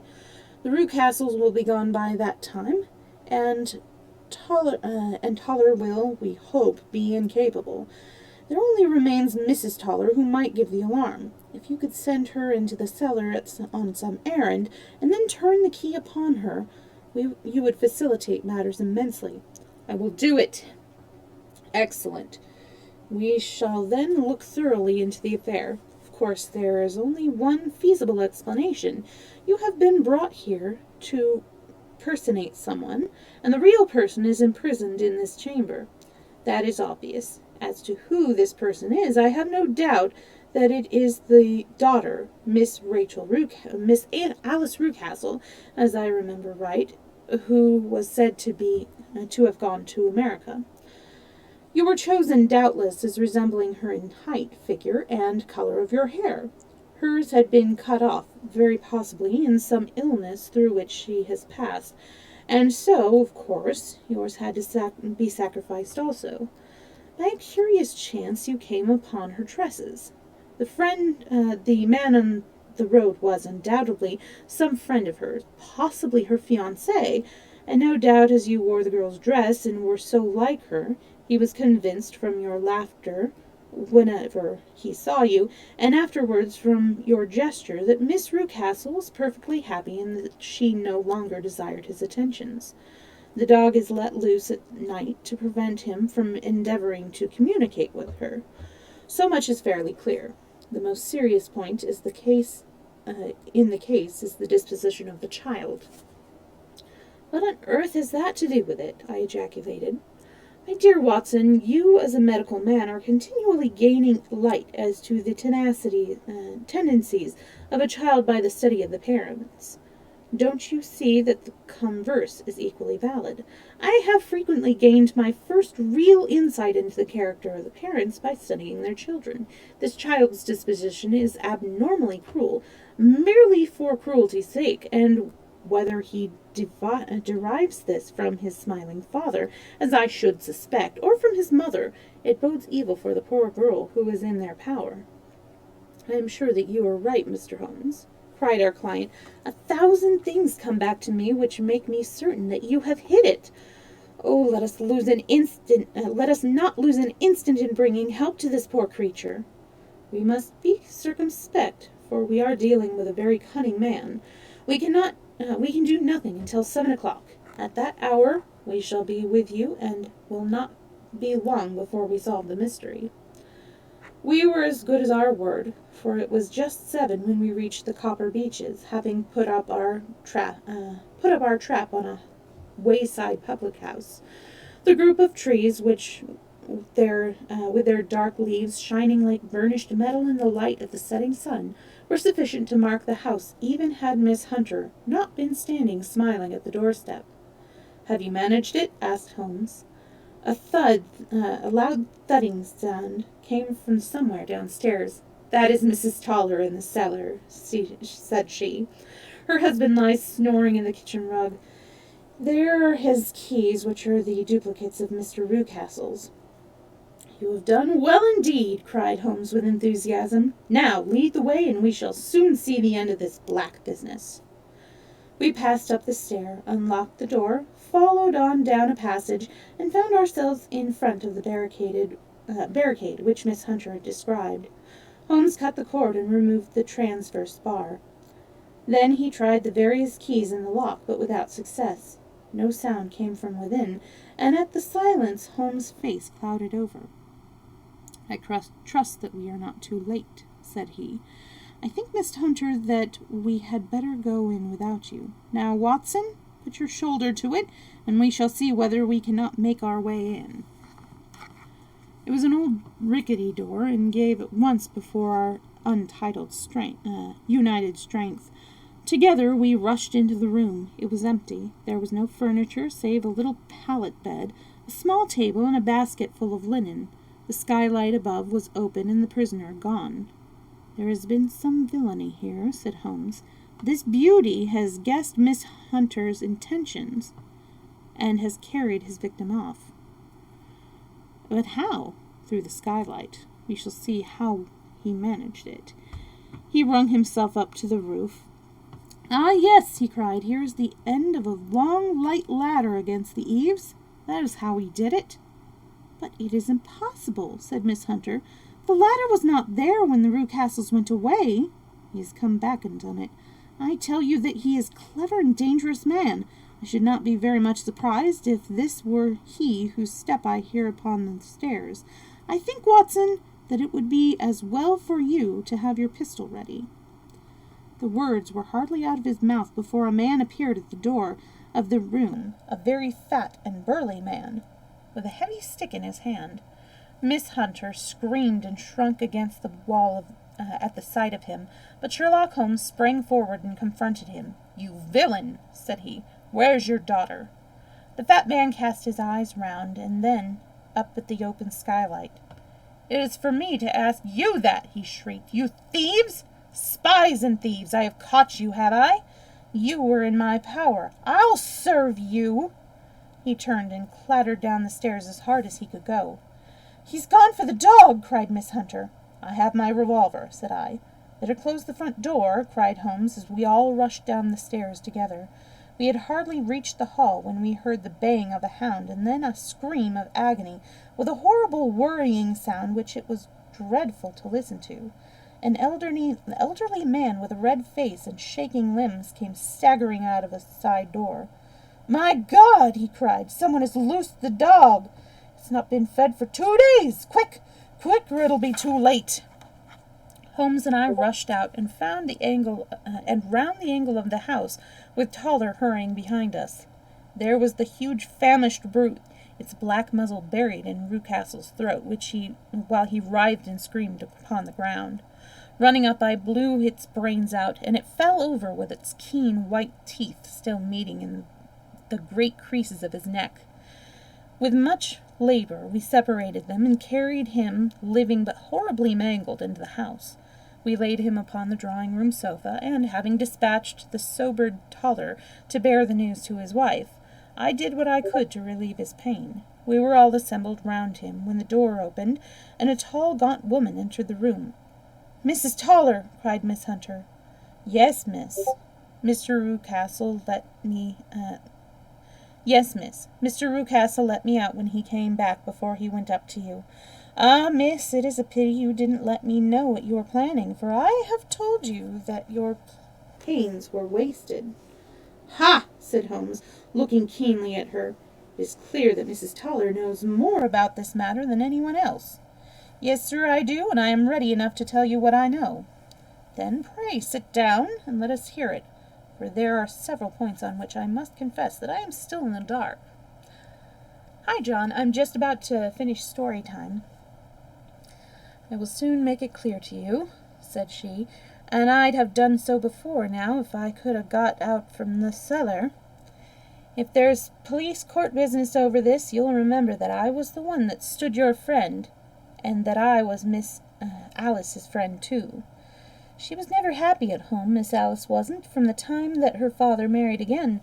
She was slighted like, and had no say in anything. But it never really became bad for her until after she met Mr. Fowler at a friend's house. As well as I could learn, Miss Alice had rights of her own by will, but she was so quiet and patient, she was, that she never said a word about them, but just left everything in Mr. Rucastle's hands. He knew he was safe with her, but then there was a chance of a husband coming forward. He would ask for all that the law would give him. Then her father thought it time to put a stop to it. He wanted her to sign a paper so that whether she married or not, he could use her money. When she wouldn't do it, he kept on worrying her until she got brain fever and for weeks was at death's door. Then she got better at last, all worn to shadow and with her beautiful hair cut off. That didn't make no change in her young man, and he stuck to her as true as a man could be. "Ah," said Holmes, "I think that what you have been good enough to tell us makes the matter fairly clear, and that I can deduce all that remains. Mr. Rucastle, then, I presume, took to this system of imprisonment." "Yes, sir, and brought Miss Hunter down from London in order to get rid of the disagreeable persistence of Mr. Fowler." "That was it, sir. But Mr. Fowler, being a persevering man, as a good seaman should be, blockaded the house, and having met you, succeeded, by certain arguments, metallic or otherwise, to convince you that your interests were the same as his.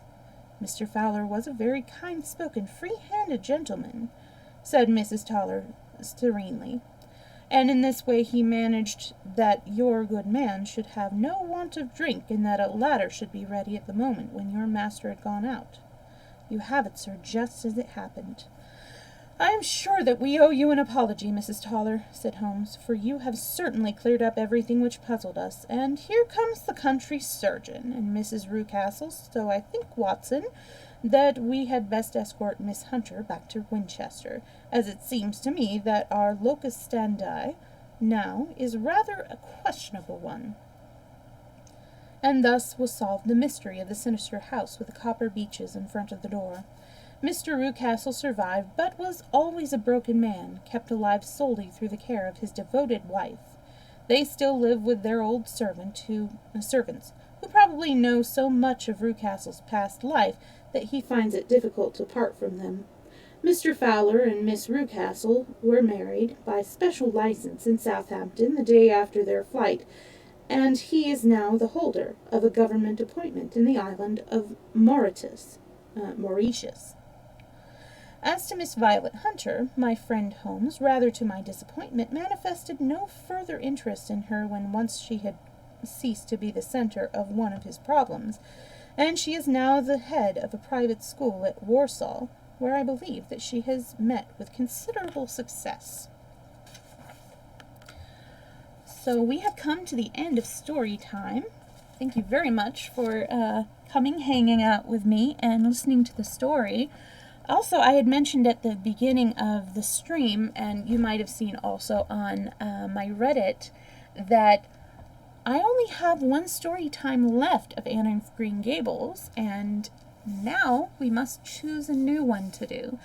So I have Heidi, Treasure Island, and Wizard of Oz to choose for my all-ages story time. Do you have any preference, John?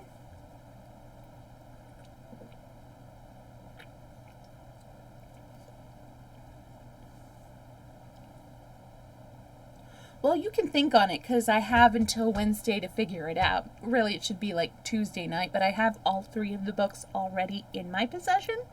So, I can pick it up at the last minute if needs be. I also have some Grimm's Fairy Tale if we wanted to take a few days off of like a big story. But yeah, think it over. Let me know. I'm not going to do a game stream after this, just because, it is both my day and my sister's day off. So, we like to hang out together. And also, I need to figure out something to cook for dinner. By the way, I don't know if you saw on my Reddit the recipe that I tried last night for the whipped coffee. It was pretty tasty. It was kind of like a coffee marshmallow, and it worked pretty well on topped the it took a lot longer than 5 minutes, I can tell you that, but it's worth a try. It really is just 2 tablespoons of instant coffee, 2 tablespoons of hot water. And even though they call for 2 tablespoons of sugar, I did like 1 heaping tablespoon of the sugar and just used that, and it was sweet enough. You really don't need 2 tablespoons of that. Anyways, I'd encourage you to give it a try if you are coffee minded. But yeah, thanks again for hanging out with me. I had fun. And if you wanted to listen to the rest of the story, I'm going to be putting this up on YouTube like right when I end the stream. So it'll be there already. Hope to see you. I'm not sure, since I do have work, I may do like an hour or so. May do like a midnight Minecraft. Or, yeah, midnight Minecraft maybe. But Minecraft has been, giving me a bit more energy, so Stardew Valley might be the road that I take. But I'll keep you posted. Thanks again for hanging out with me. I'll see you next time.